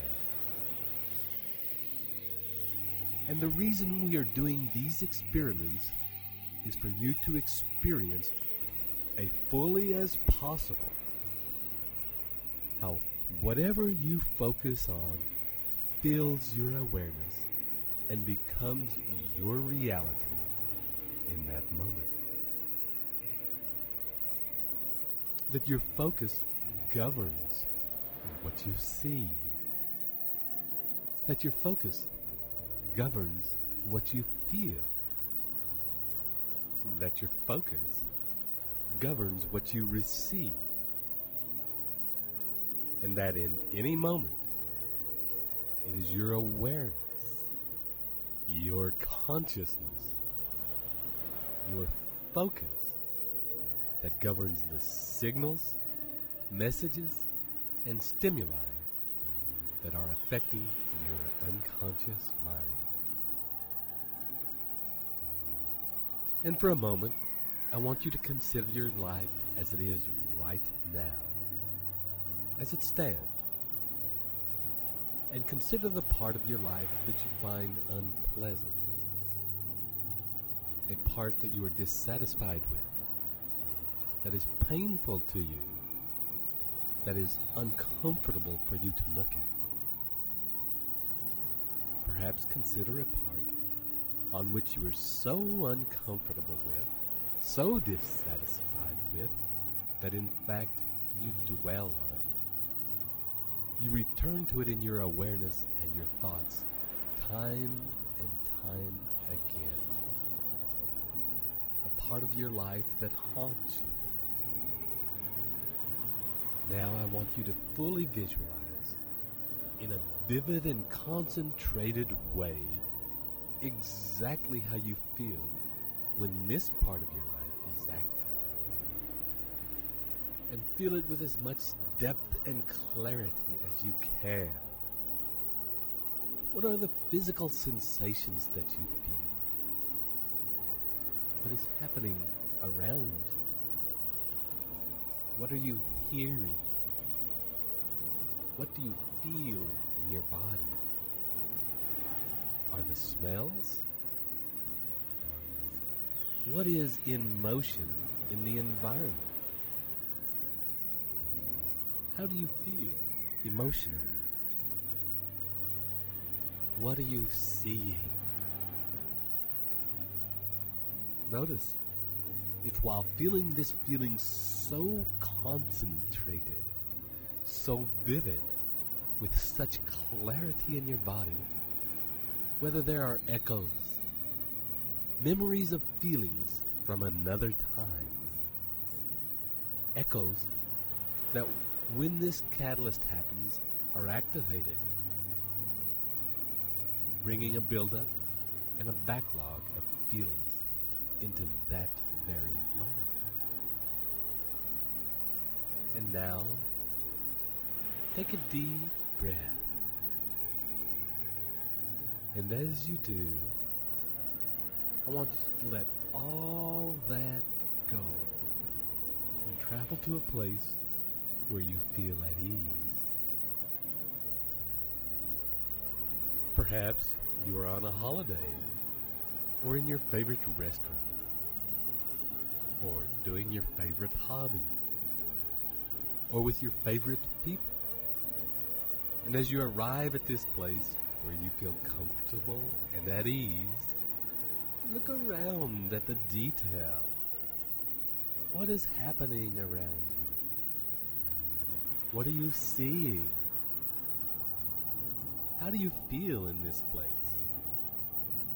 At ease? At rest? In excitement?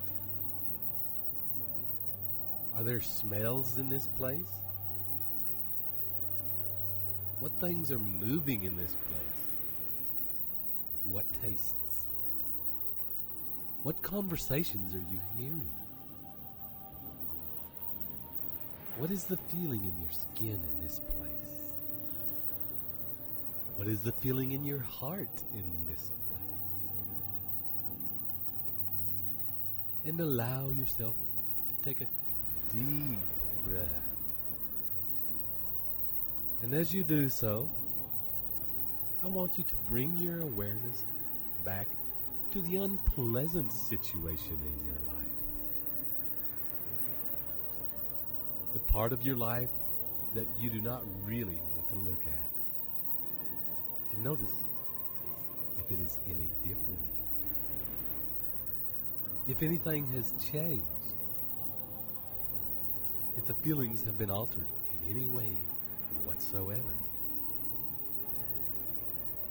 And as you look around the details of this time and this place, noticing how it makes you feel, noticing if any changes have occurred,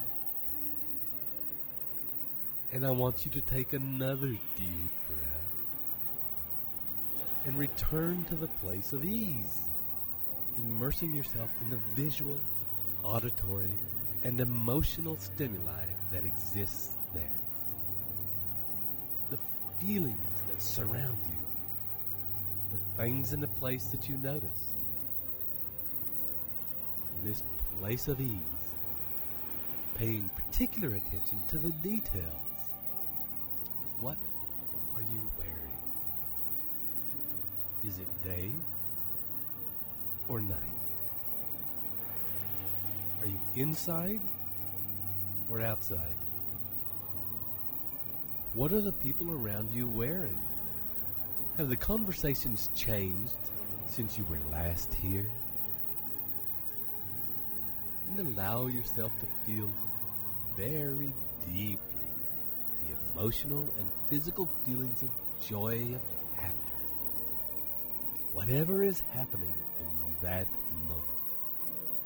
the tastes, the smells, the movement, the action, the colors. And take your awareness back to the unpleasant situation in your life. And notice as you look around if the feeling is still the same or whether it has now in fact changed.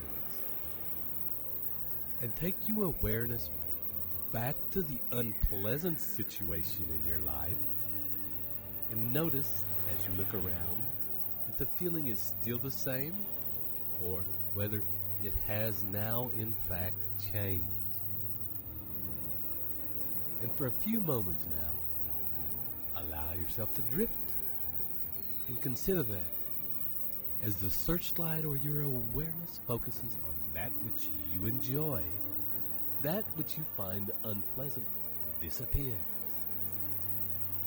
They are both part of your reality. They are both affecting your reality in every moment you exist in them. Both affecting the patterns, behaviors, and beliefs that you carry. And that it is your choice, and only your choice, to decide what you are willing to focus on. And as you consider that power contained in the searchlight of your awareness, the laser of your focus, the beam of your consciousness, allow yourself to drift and allow the sounds and words to wash over you.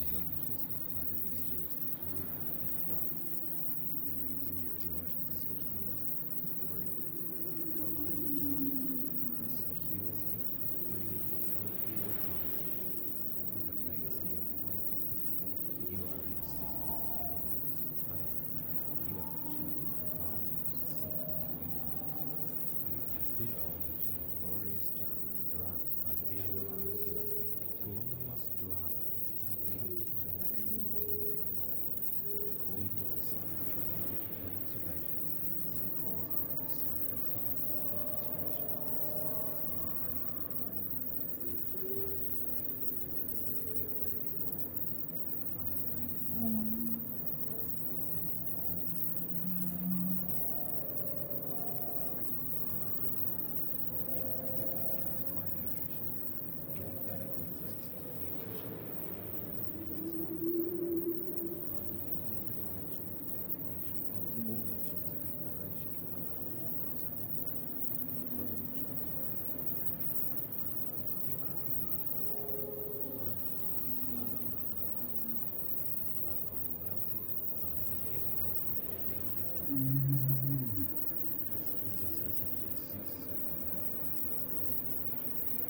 visualizing a glorious jump drama. I visualize glorious drama, leading it to natural law, leaving the psychokinetic demonstration, causing the psychokinetic demonstration in sequence you are making all moments every I am making more.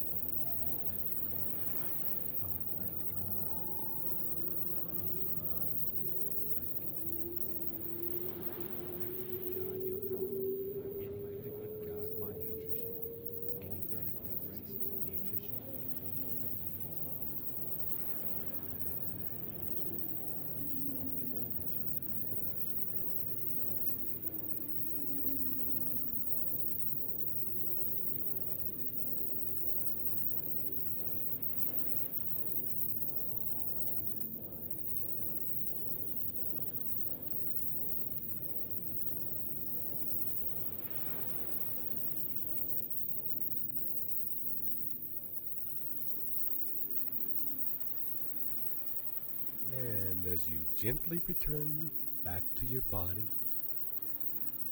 we will now use the focus of your awareness, the searchlight of your consciousness, and focus on that which you truly want.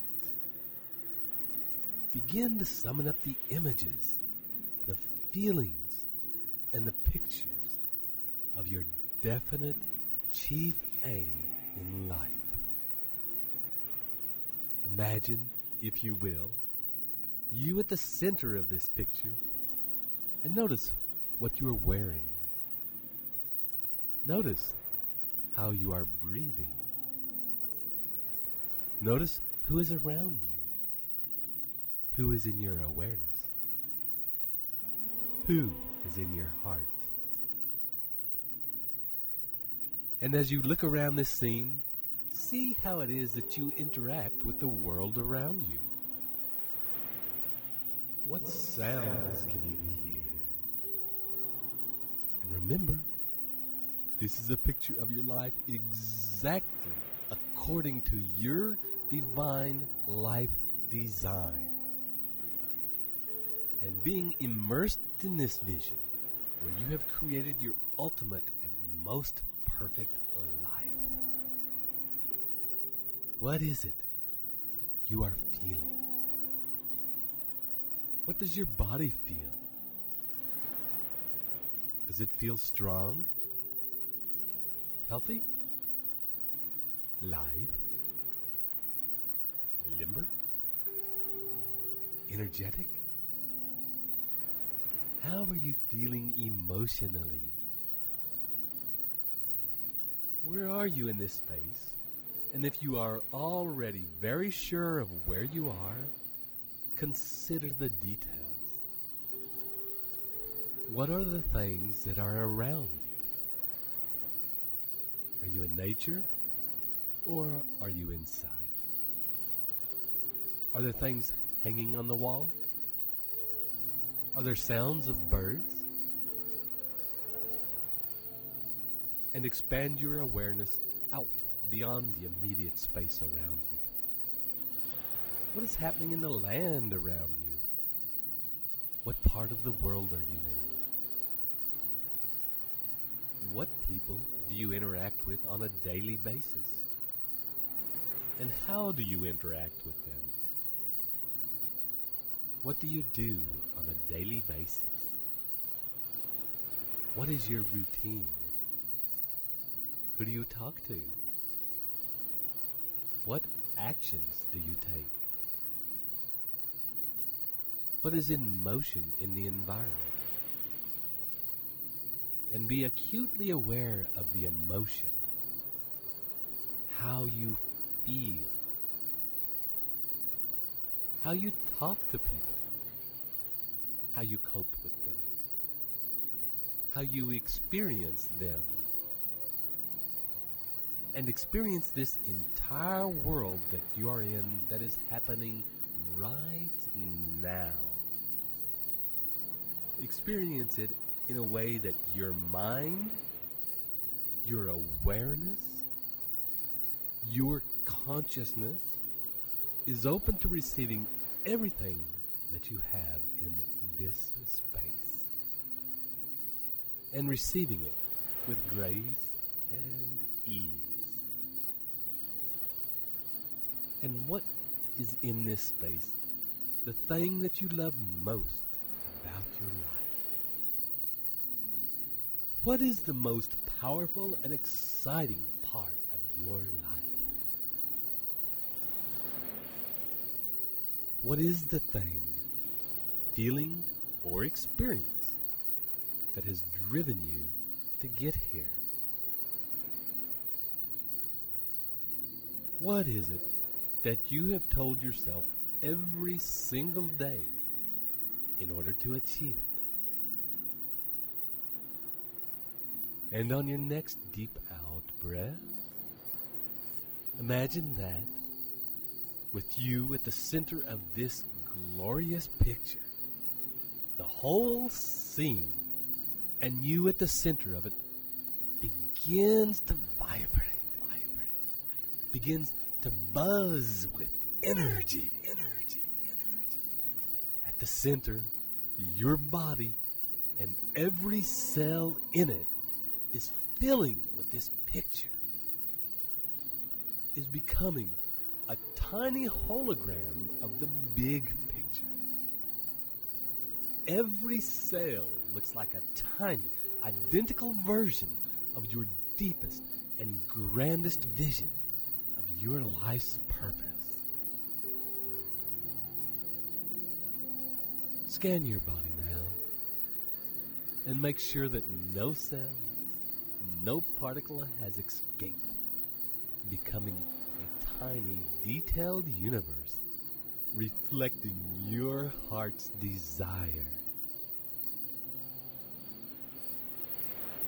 And from this moment on, you will remember with every breath and every movement the information that is encoded into your cellular matrix right now. And remember that this information is governing your actions in this moment and in every moment, and is also governing what it is that you are attracting right now.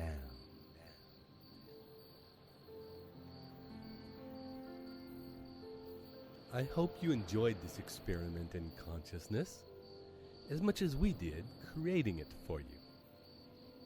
Remember that if, at the end, you realized that your vision could have been even bigger, you can just do it again. Repetition is the key. So live each moment with focus and purpose. And we'll see you in the next meditation.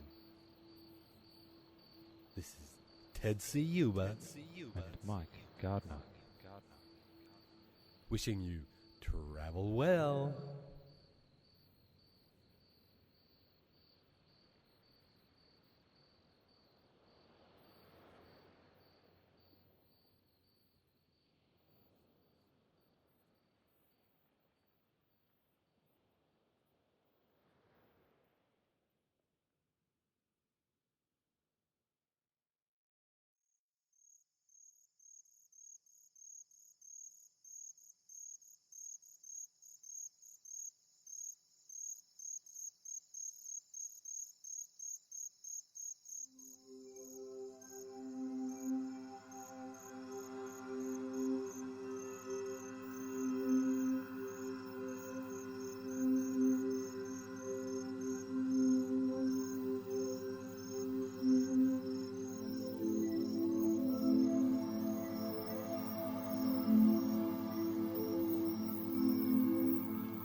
Welcome again to your very own recordings designed to help you understand and actualize the principles of Think and Grow Rich at the very deepest levels of your being. This is Ted Ciuba. And it's Mike Gardner.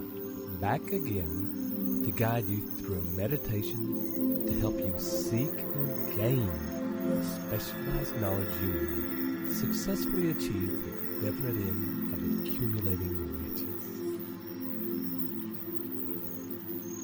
riches. So I invite you now to take a deep breath as you begin to settle into your quiet place and prepare yourself to let go of all that's happened so far in your day.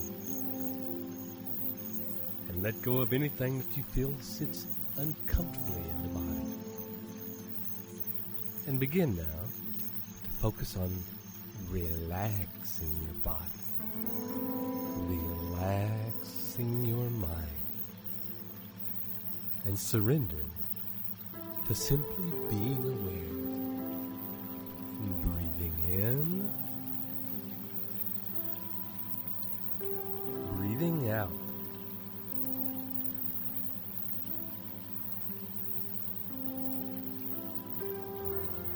And as you focus your awareness on the rise and fall on your chest, and the deepening ease in your muscles comes with each breath, you may also notice the feeling of warmth that is spreading in your spine, and the increasing ability you have to focus and target your awareness, so that you only hear now the sound of my voice and the pictures and feeling that come in response to my guidance. And now, returning, as we have before, to your definite chief goal, at this time, allow this picture of your future success to play as though you were watching a movie. And as you watch this movie, consider that these images, these feelings, these events have not yet happened. And as you watch this movie, this picture of your future success, allow a time frame to come into place around this scene. And as you do, imagine,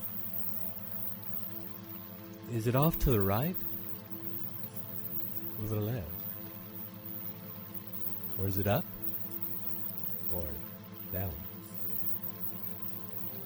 And where is it in relation to something that is the same distance in the past?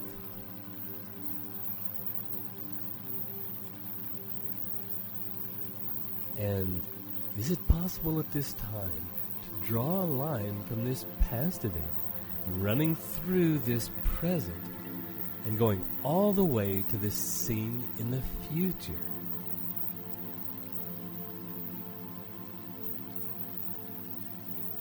And when this line is in place, try moving this scene backward or forward along the line until it rests in a place where it needs to be. The distance from now that it feels right.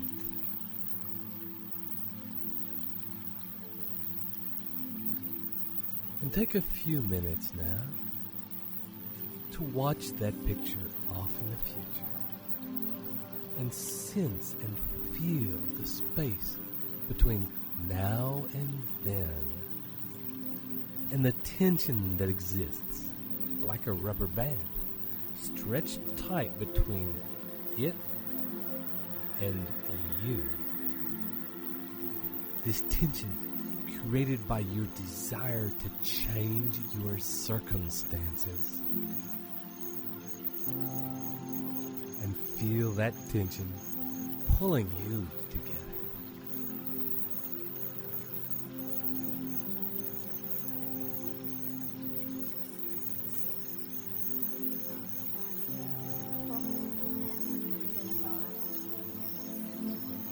I leverage the law of economics.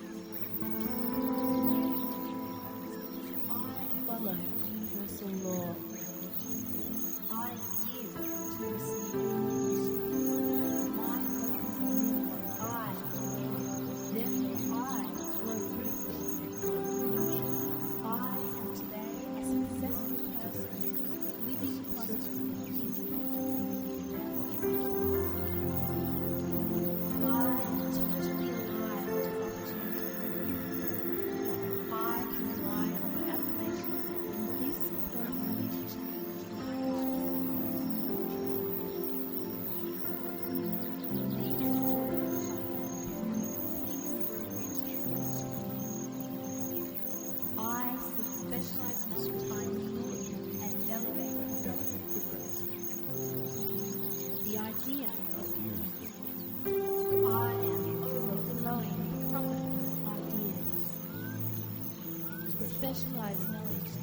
I easily, quickly, and elegantly acquire the specialized knowledge I need or desire.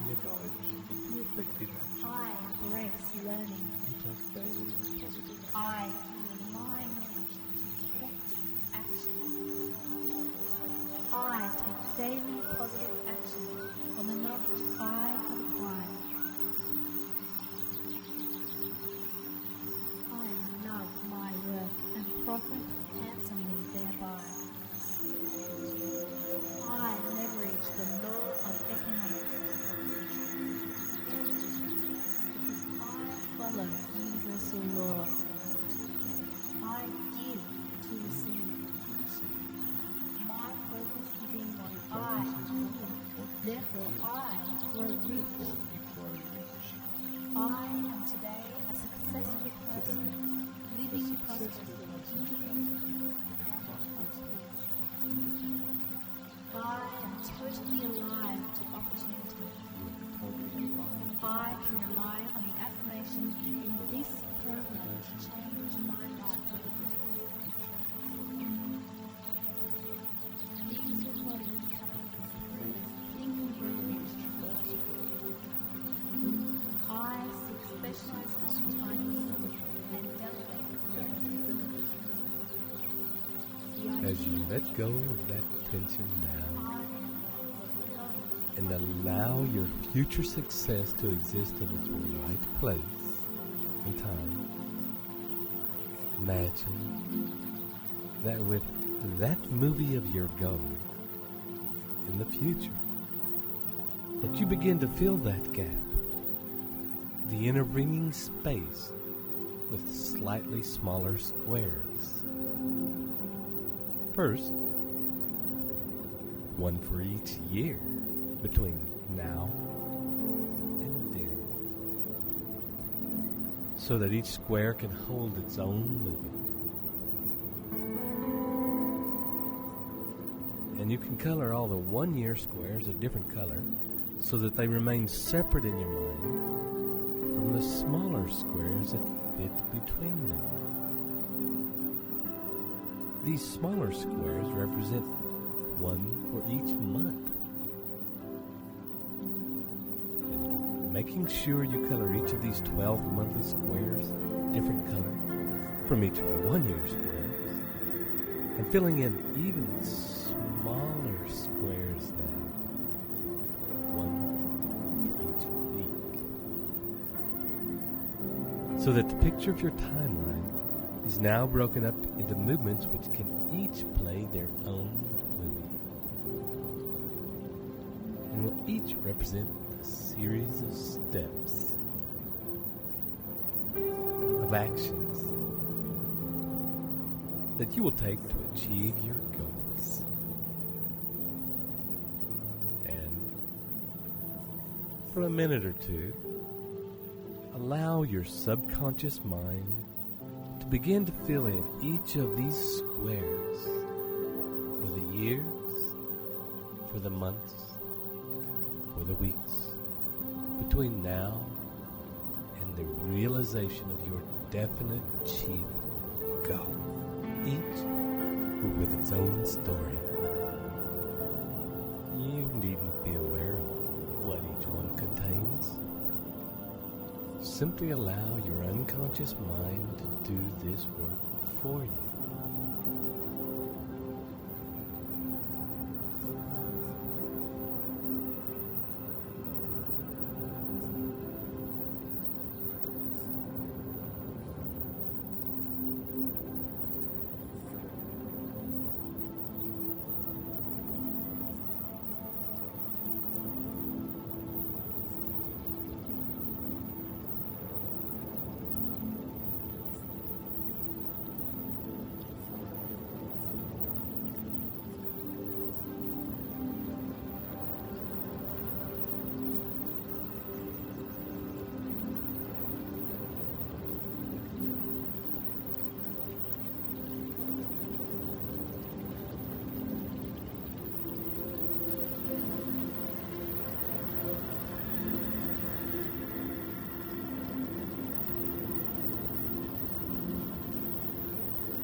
on your next deep out breath, we will ask your unconscious mind to present to you in the form of a series of pictures, movies, sounds, feelings, a list of the things, the information that you need to know in order for you to make your goals a reality. And as you watch this list unfold, take the time to consider each one in relation to whether it is something that you specifically need to know or something that you can outsource, something that you can have someone else take care of. And as this list is formed in your mind, allow your mind, both conscious and subconscious, to also present to you how you might source this information, how you might organize it to produce the best results. Who will you get to assist you? How will you source this expertise? What will you offer them in return so that you both benefit from the exchange? How is your business organized based on this acquired information to guarantee your success?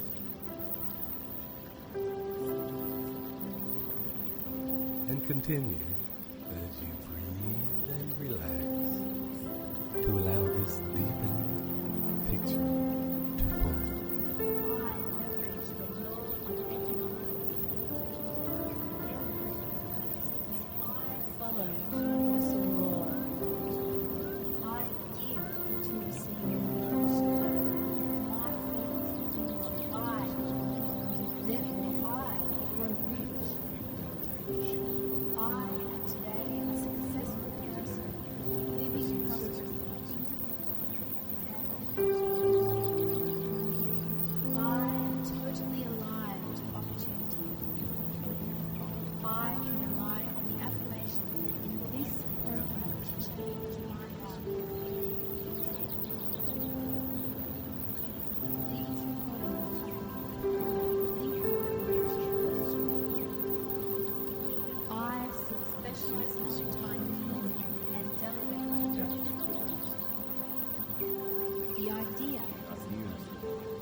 Today, a successful person living positive as you allow this powerful crystallization of a plan to sink in, imagine that this list of specialized information will guarantee your success begins to play out like a movie. A movie where you get to watch externally what your business looks like, armed with the right specialized knowledge. And when you are ready, and that movie is fully formed in intricate detail, on your next deep in-breath, snap that picture up so that you quickly go from outside, witnessing the scene, to inside it and surrounded by it. And as you do find yourself fully associated, living, surrounded by this scene and all that happens, allow yourself to feel the feeling of having all the knowledge you need to achieve amazing success right at your fingertips, all organized perfectly to ensure an exacting and smooth running of your business and your life. Visualize in intricate detail the relationships with those who you have gathered around you to help you realize your vision. How do they help you? How is the relationship a win-win? How have you found this information? How have you found these people? How, exactly, has it changed the way you operate in terms of your life and your business? Has creating this information resource that is available at your fingertips changed the timeline of achieving your goals? And has it changed the goals themselves by expanding your possibilities?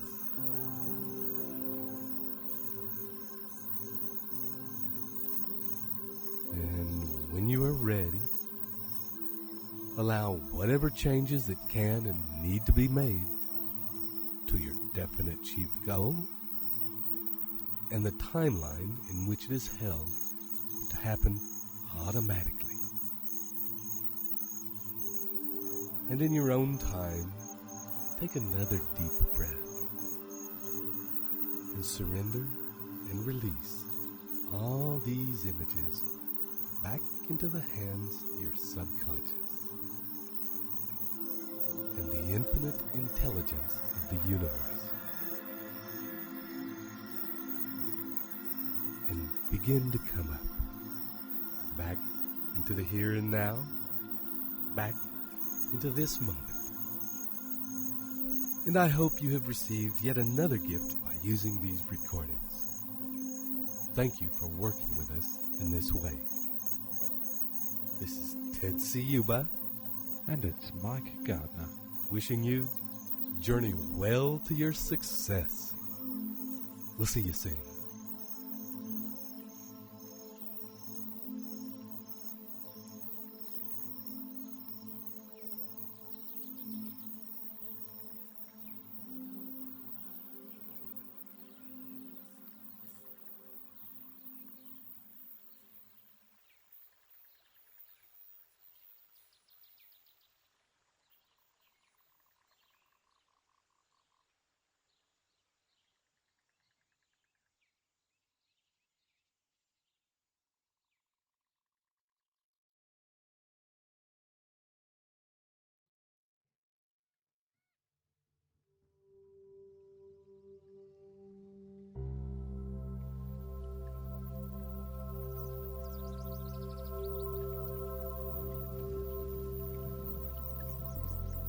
Hello again, and welcome to this very important recording designed to assist you in the exploration and mining of the gold contained in your creative mind. This is Ted Ciuba and Mike Gardner, ready to take you on a journey into your own magnificent imagination.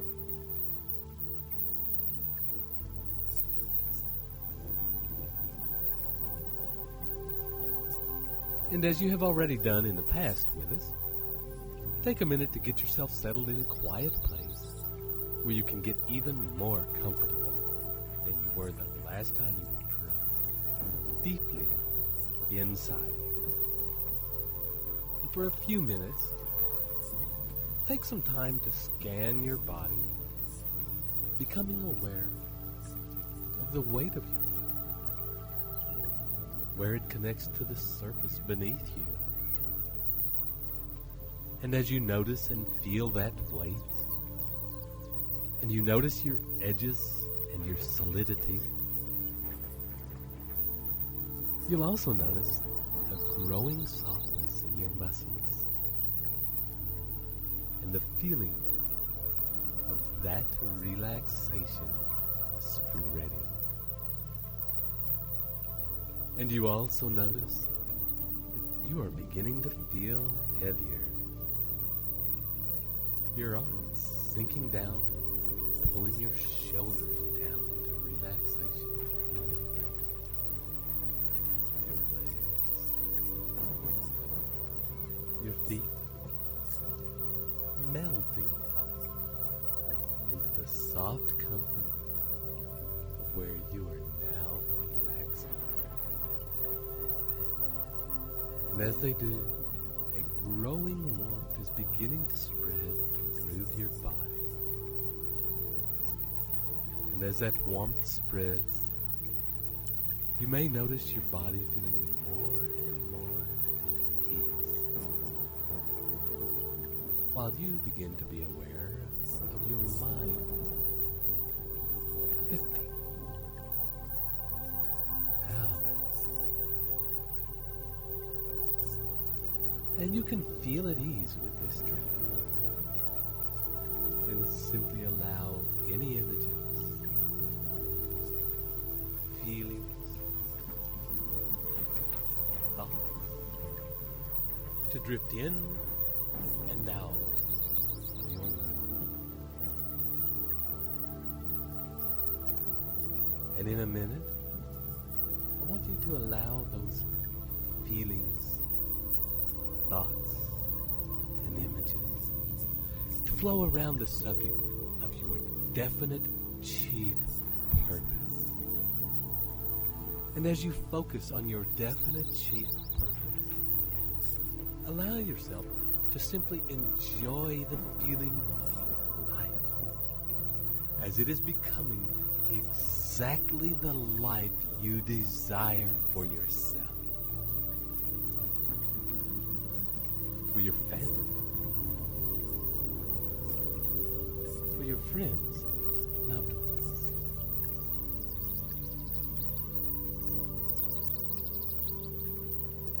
Find yourself in a situation where you get to celebrate this glorious life you have created for yourself.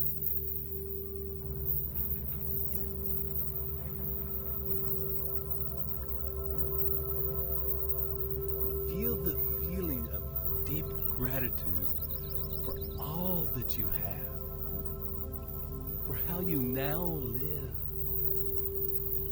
for how you now dress, for the opportunities and adventures and experiences you now have access to.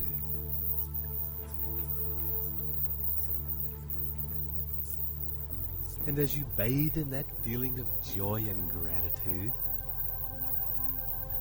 take a few minutes to explore and investigate your life, your relationships to those you love.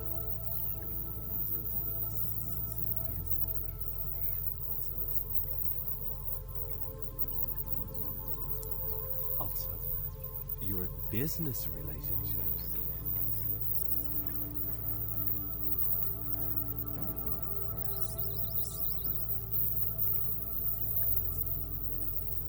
The people in your community how you relate to them.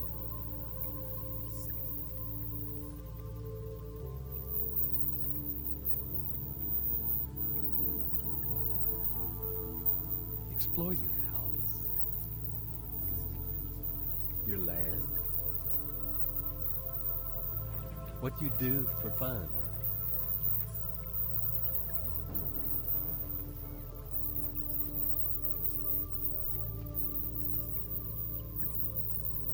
Allow this exploration to fill your desires and imagination, while the sound and words that follow take you into your imaginings even My mind can deeper. conceive and believe it can achieve. I visualize my future successes in all its glory. I visualize and live out its glorious splendor in the present tense. My visualizations include how I celebrate, whom I see, what we are doing, what I am saying, how we are dressed, how I feel. I enjoy creating plans that swiftly shoot me towards my goals. I enjoy engaging my imagination because that engagement with my present and draws my goals magnetically toward me. I will never be content to be normal. I am exceptional. I love my work and Leverage.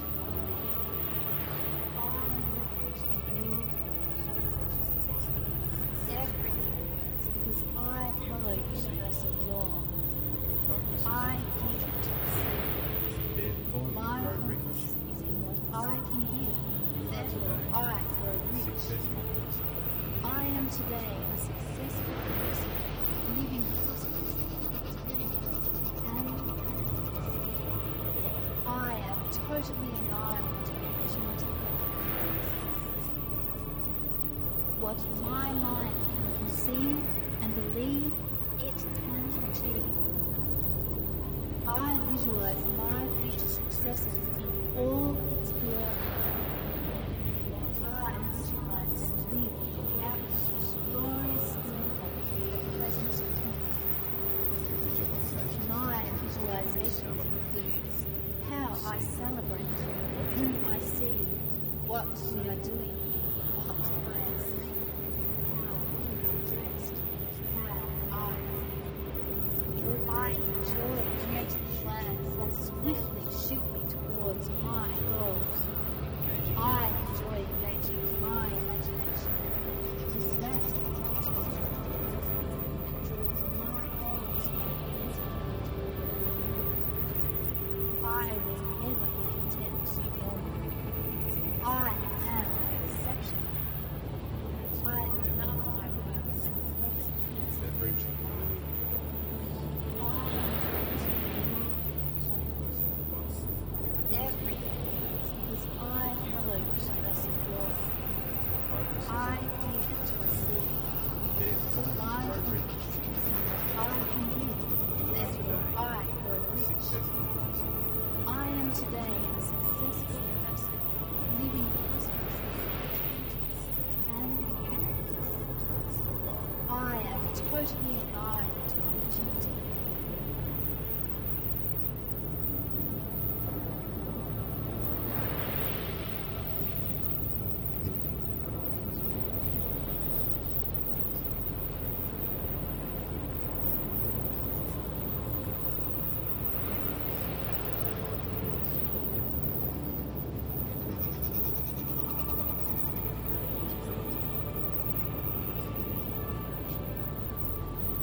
next deep out breath,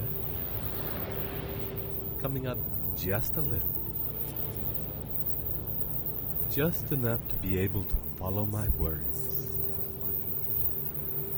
Just enough to be able to come back to your body, to feel its edges, to allow you to take a couple of deep breaths. And notice the feeling of your breath filling your body. And as it does, expanding those edges out just a little so that you feel bigger. And on your next deep in-breath, beginning now to start to drift out again. This time, out into the room around you.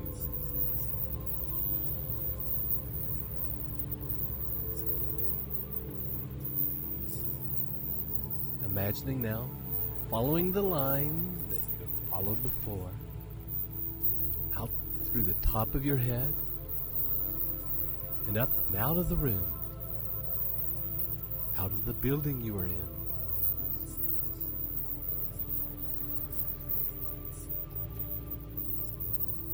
And slowly out into the sky, out of the atmosphere.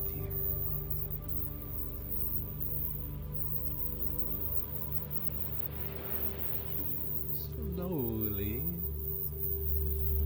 out to the place where previously you met the part of your being that represents your unique connection to the infinite intelligence of the universe.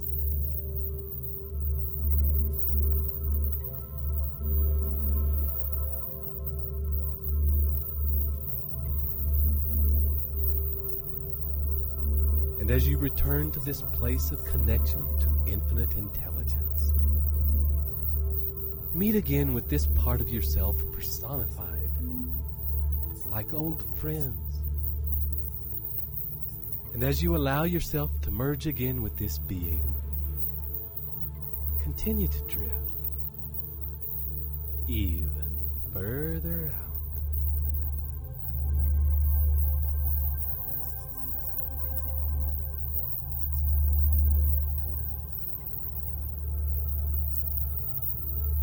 Drifting out now in the direction of the sun.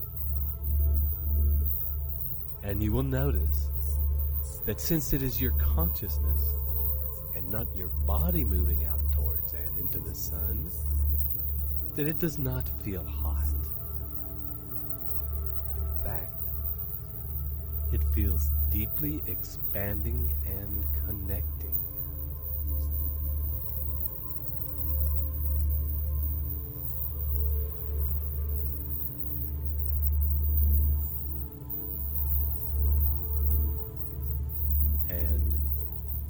Partnered as you are to your infinite connection to the intelligence of the universe,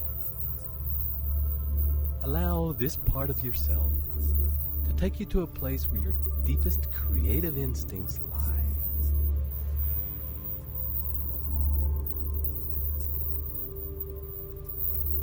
Where your ideas are held.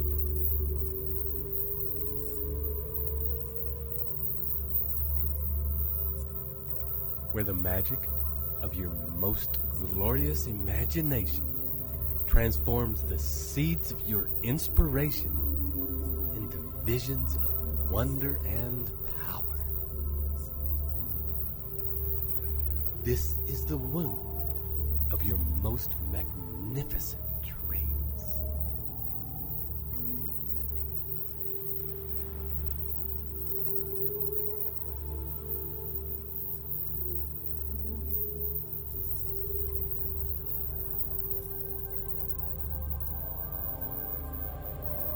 You are now here and ready to receive those which are ready to birth.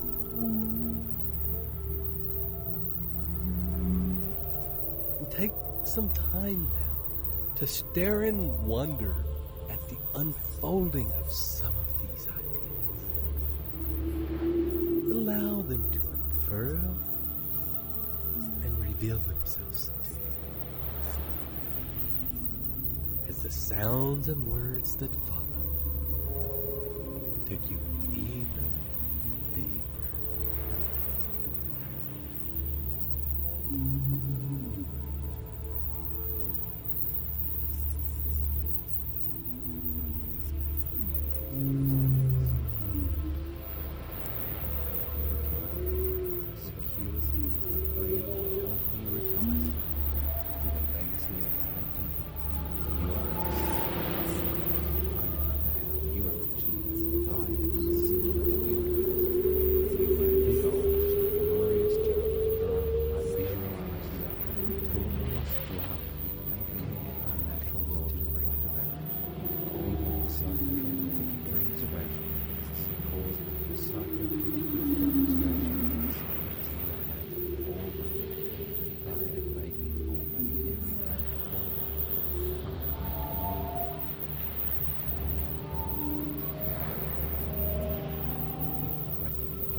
What my mind can conceive and believe, it can achieve. I visualize my future success in all its glory. I visualize and live out of the glorious splendor of the present tense. My visualizations include how I celebrate, whom I see, what we are doing, what I am saying.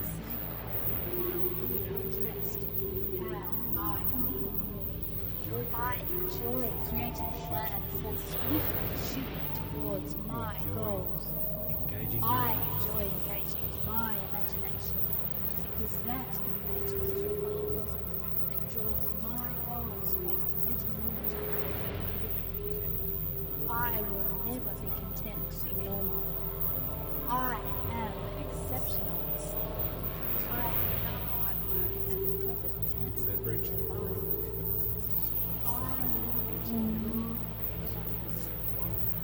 Everything works because I follow universal law. I give to receive. My focus is in what I can give, therefore I grow rich. I am today a successful person, living prosperous, independently, and happy. I am totally alive to opportunity. Your next deep out-breath of you saying farewell to this place and taking with you the ideas, visions, and dreams you have been given. Allow yourself to travel back to the world contained in your definite chief goal in life and bringing your gifts into this vision and picture. Allow the life around you to change, to alter, to morph, to accommodate these new gifts. And see how each one of these may be the very vehicle that has brought this life to you.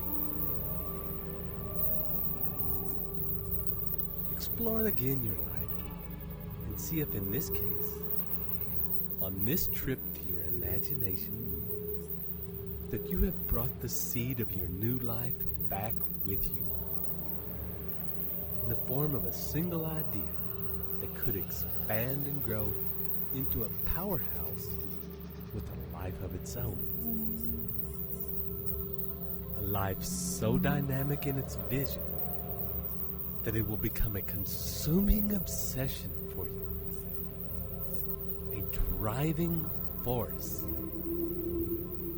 A driving force that will give birth to the life you most deeply desire.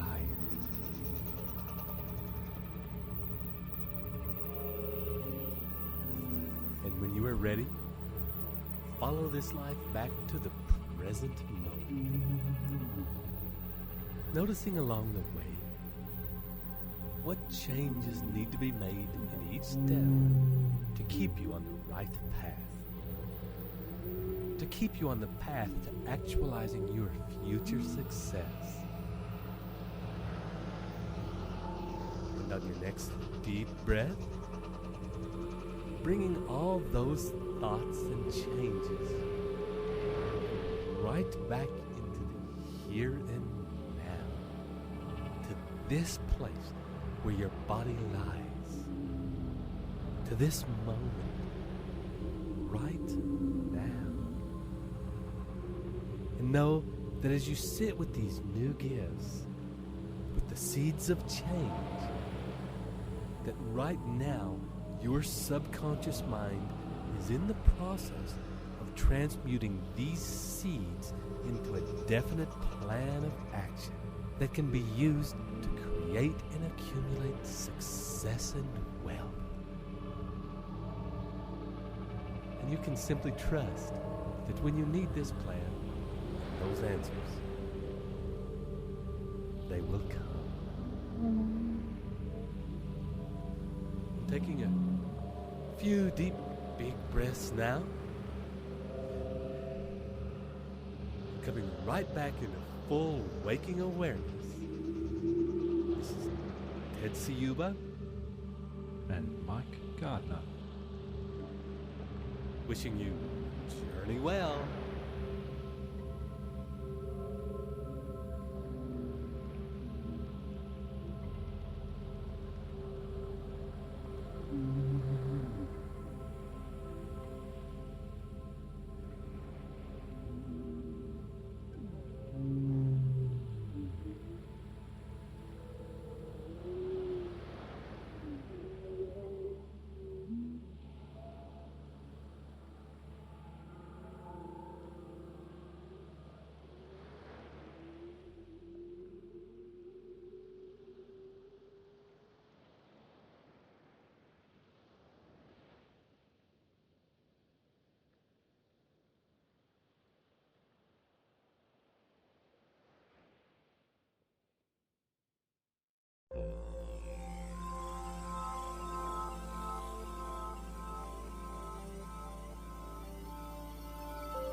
Welcome to your next step in your journey to instilling the new Think and Grow Rich in the mind and crystallizing your deepest desires into your life.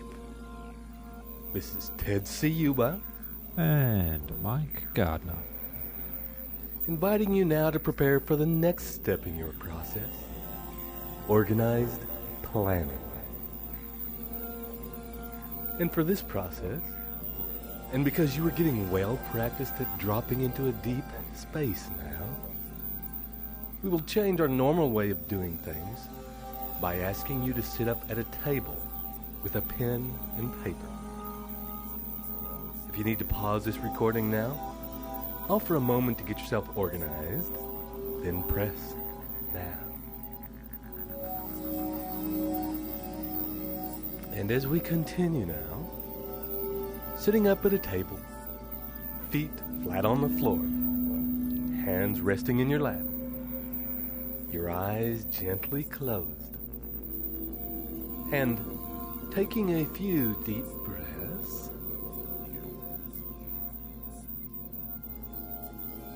and beginning to drop inside.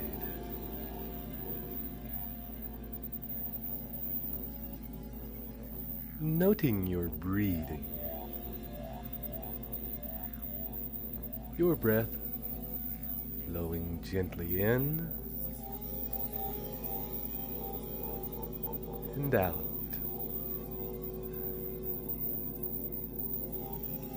And as you notice your breathing, also take note in other things about your body. Bring your consciousness to your edges.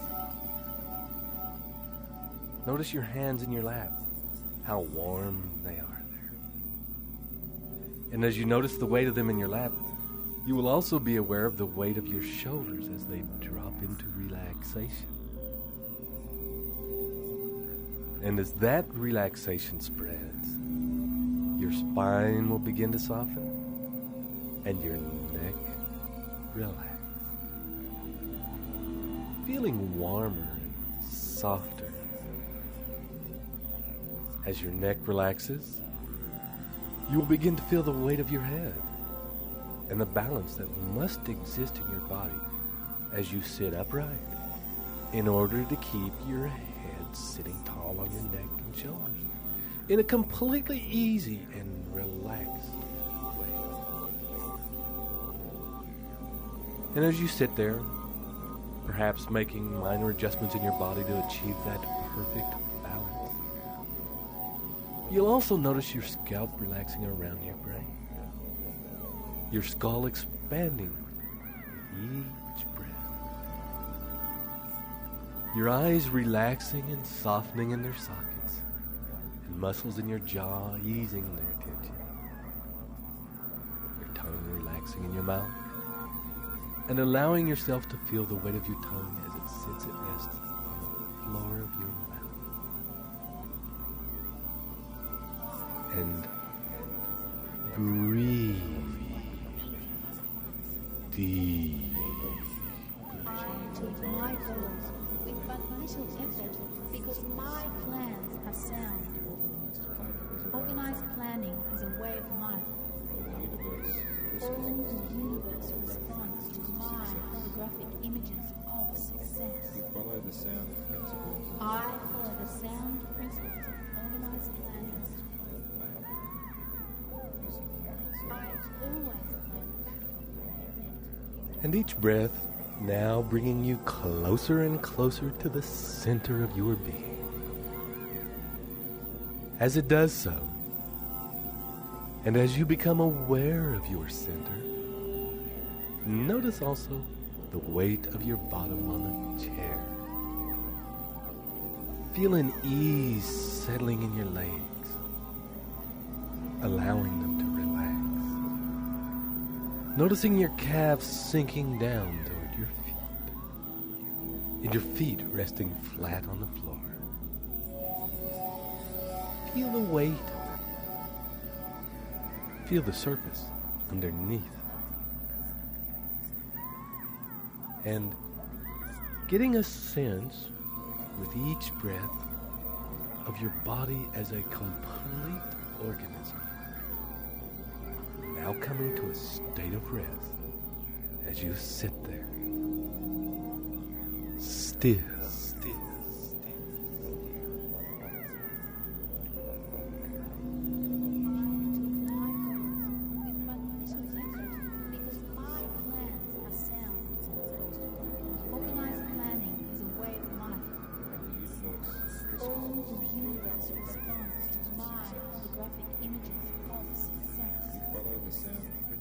I follow the sound principles of organized planning.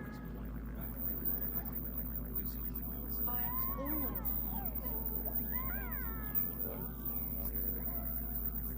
And as you rest there, gently begin to fill your mind with the images of your definite chief purpose in life.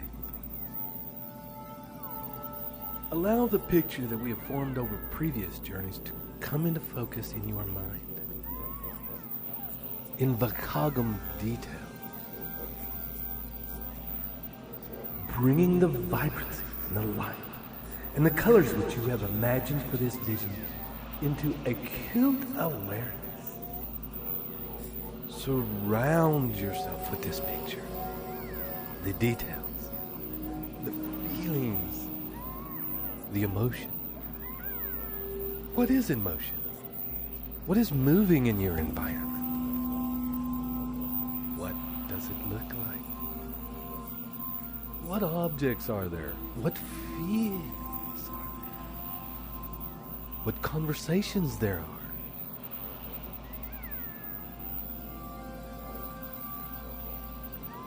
Noticing the people that are in your life and the feeling of the relationships that you have. And as these pictures are forming, allow words to begin to float through your consciousness. Words and phrases that come up that surmise this experience. And take a deep breath.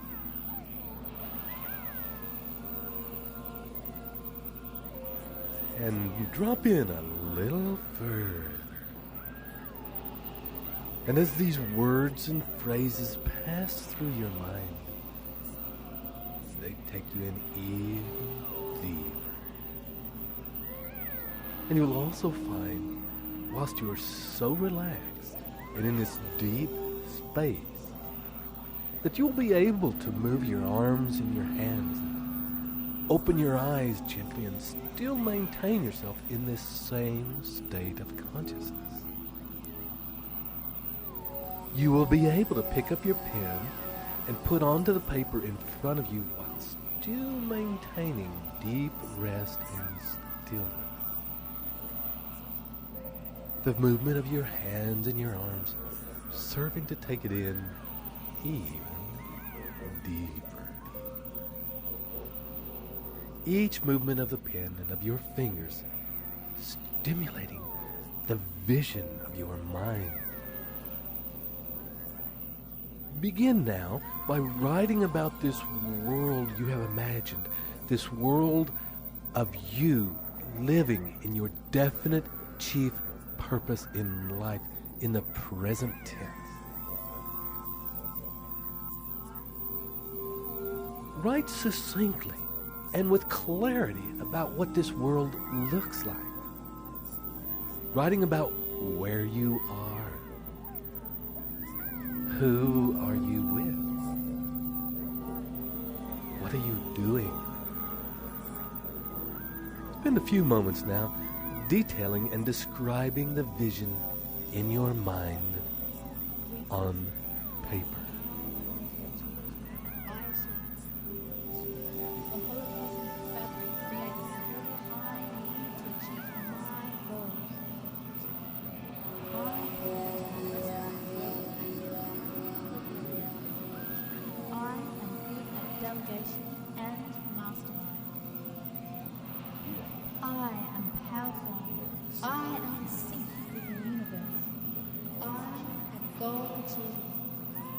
Opportunity has never been better.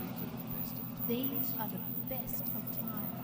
We live in a global village and I profit from that fact. I am good at organized planning. I find it easy, fast, and effective. I achieve my goals with but little effort because my plans are sound. Organized planning is a way of life.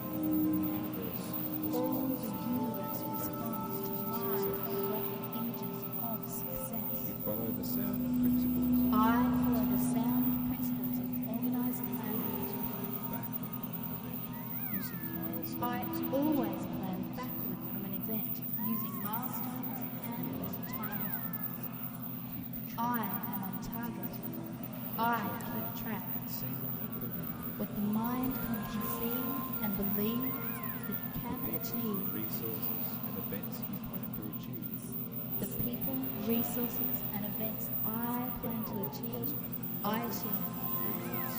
The holocosmic fabric creates whatever I need to achieve my goals. I plan to progress and grow and develop. I am good at delegation and mastery. I am powerful. I am sick. I go achieve. Opportunity has never been better. These are the best.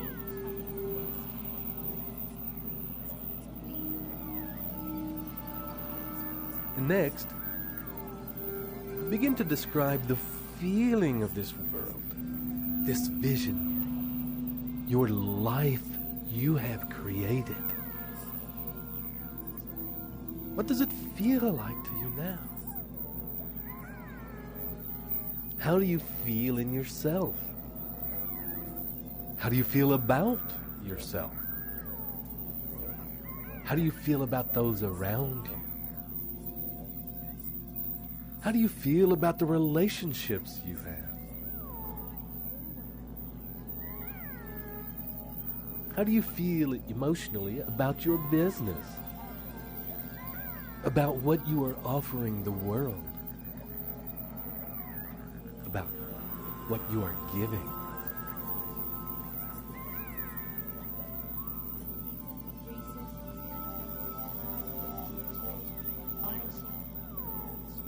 The holocosmic fabric creates whatever I need to achieve my goals. I plan to progressively grow and get more complex. I am good at delegation and mastery. I am powerful. I am in sync with the universe.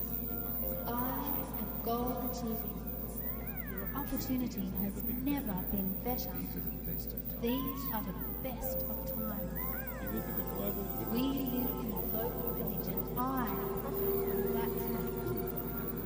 I am good at organizing matters. I find it easy, fast and effective. I achieve my goals with but little effort because my plans are sound.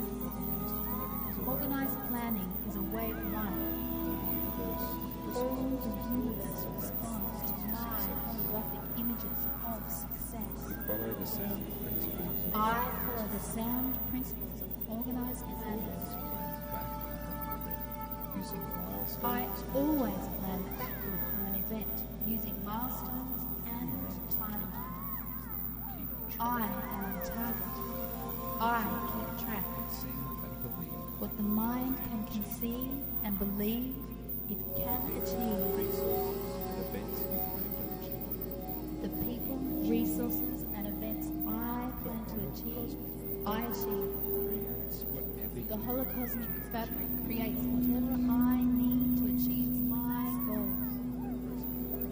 I plan to progressively grow and get I am delegation and mastery. And when you have finished, begin to write about the people in your world. Who are your friends? Who are your intimate confidants? Who do you enjoy sharing time with? Who do you work with? And how are your relationships with them? Who do you play with? And how are your relationships with them? How is your relationship with yourself? How is your relationship with infinite intelligence? And write about this for a time.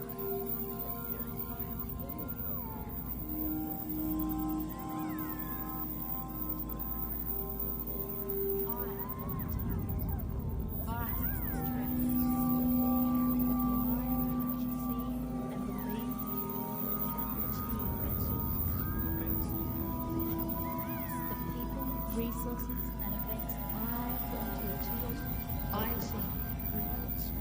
The holocosmic fabric creates whatever I need to achieve my goals. I plan to progressively grow and get more complex. I am good at delegation and mastermind. I am powerful. I am in sync with the universe.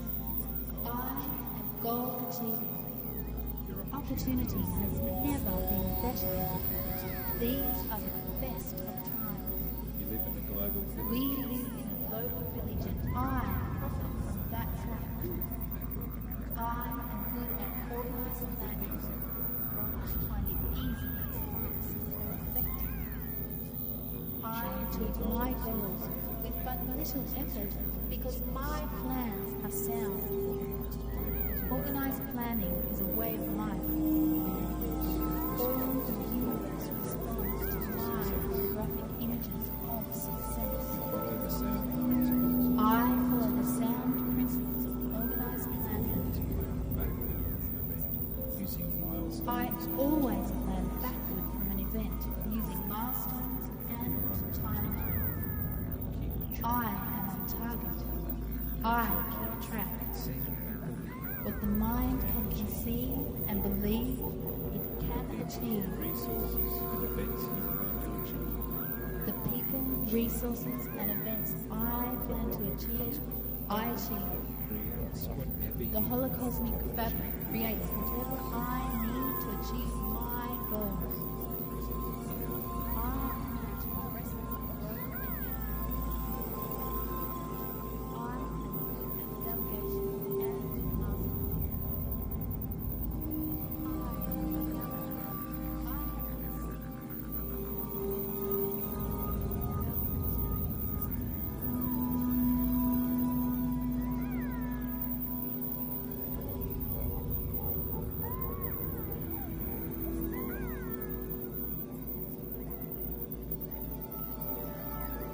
And spend a few moments now writing about where you are going now that you have achieved all of these things that you wished to achieve.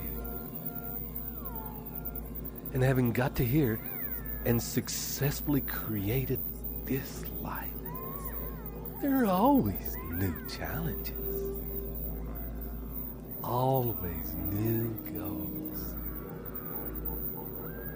Always new lights on the horizon. Always new things you would like to achieve. New states of mind you would like to experience. So, considering everything that you have achieved so far, what is the next step for you? Where are you going? What is it that's next in your life? And when you have finished writing down all of these details, put your pen down and your hands back in your lap. The movement of your arms taking you deeper in. Coming at rest again to that same state of stillness and resting.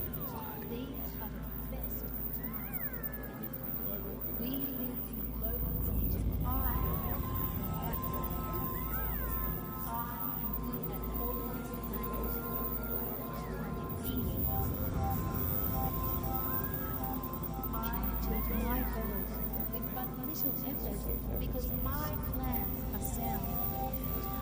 Organized planning is a way of life.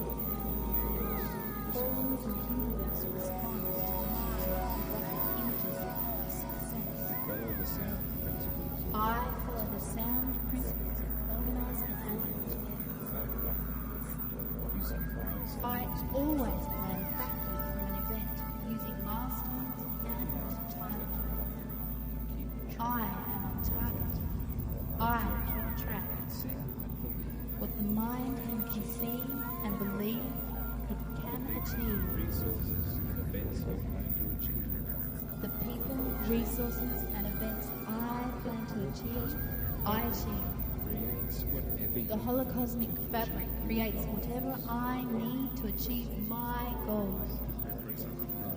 I plan to progressively grow and get more complex. I am good at delegation and mastermind. I am powerful. I am in sync with the universe. I am goal achiever. Opportunity has never been better. These are the best of times. We live in global unity. I am that one. I am good at organized planning. I am easy fast. I achieve my goals with but little effort because my plans are sound. Organized planning is a way of life. All the universe responds to my photographic images of success. Follow the sound principles. I follow the sound principles of organized planning. I always plan using my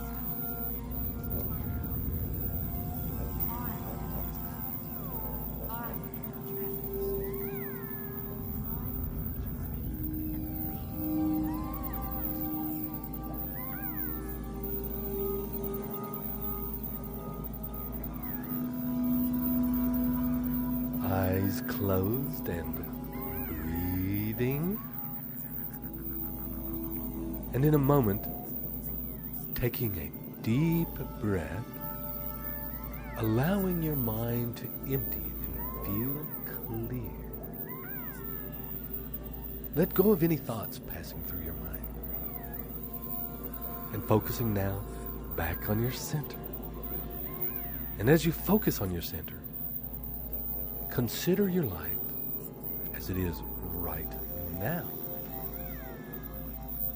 Consider when you are with your relationships, with your business,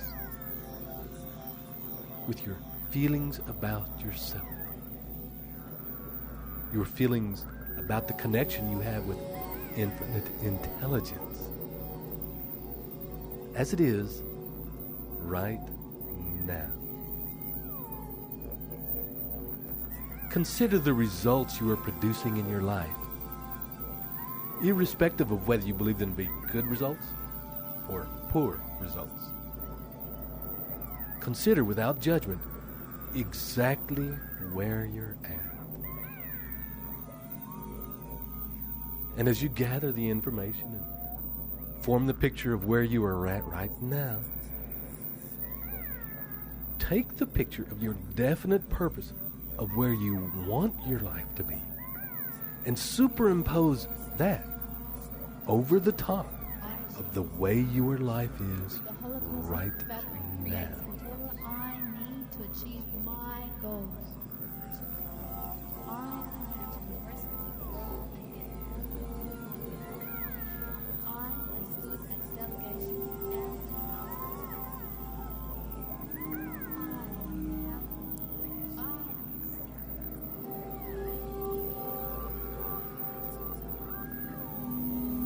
And on your next deep breath,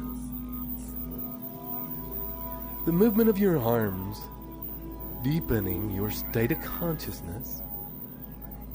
Take your pen again and put it to the paper. Allow that feeling of the rest to be maintained as you begin to write.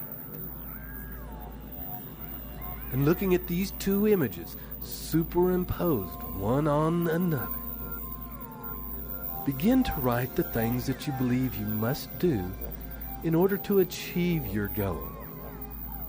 In order to make that leap between things as they are now and things as you desire them to be.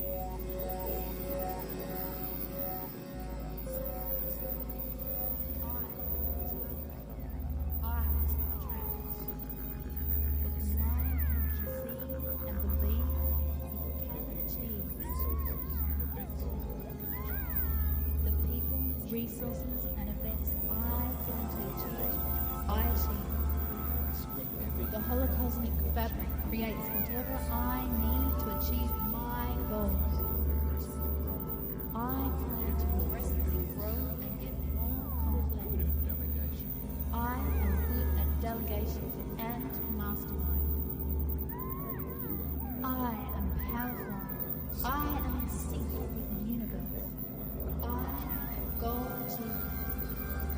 opportunity has never been better. These are the best of times. We live in a global village and I offer that fact.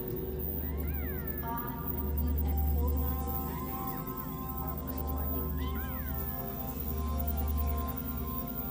I achieve my goals with but little effort because my plans are sound. Organized planning is a way of life. All the universe responds to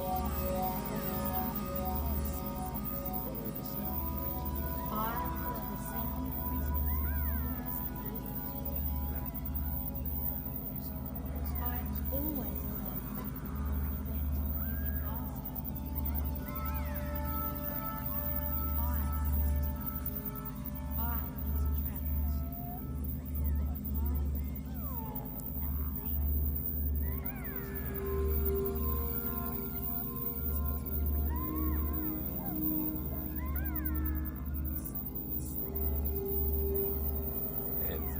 Finished.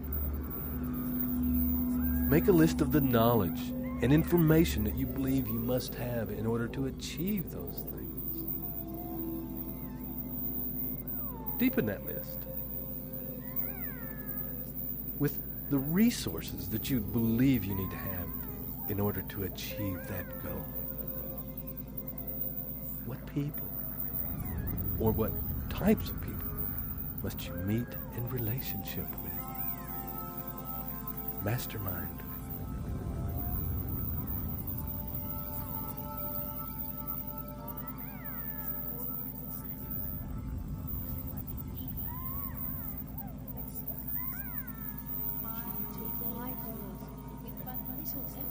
Because my plans are sound. Organized planning is a way of life. All the universe responds to my holographic images of success. I follow the sound principles of organized planning. I always plan.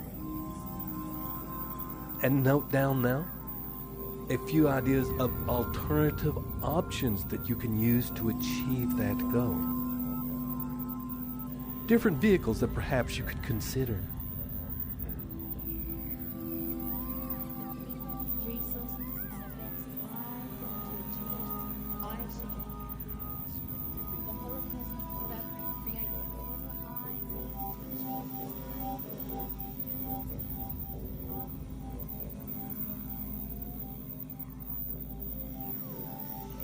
Make a list of obstacles that you foresee might stand in the way of achieving your goal.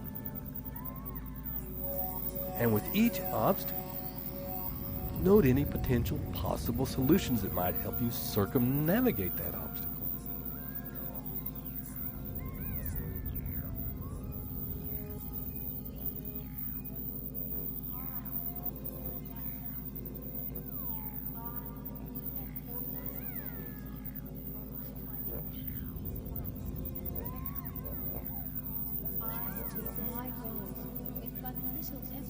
Because my plans are sound.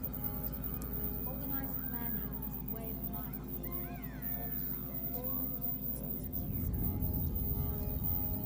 Make a list of anybody you know who has achieved a similar kind of goal that you want to achieve. Preferably people that you know personally. However, if you don't know anybody personally that has achieved the kind of goal you were trying to achieve, write down people that you know about that have realized those kinds of dreams.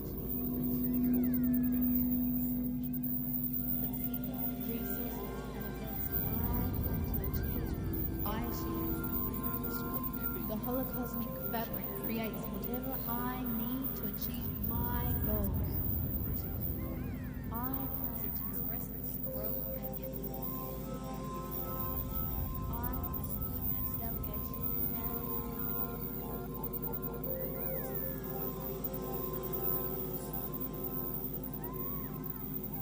And make a list of anybody that you know of who has succeeded using the same vehicle that you wish to use to manifest the reality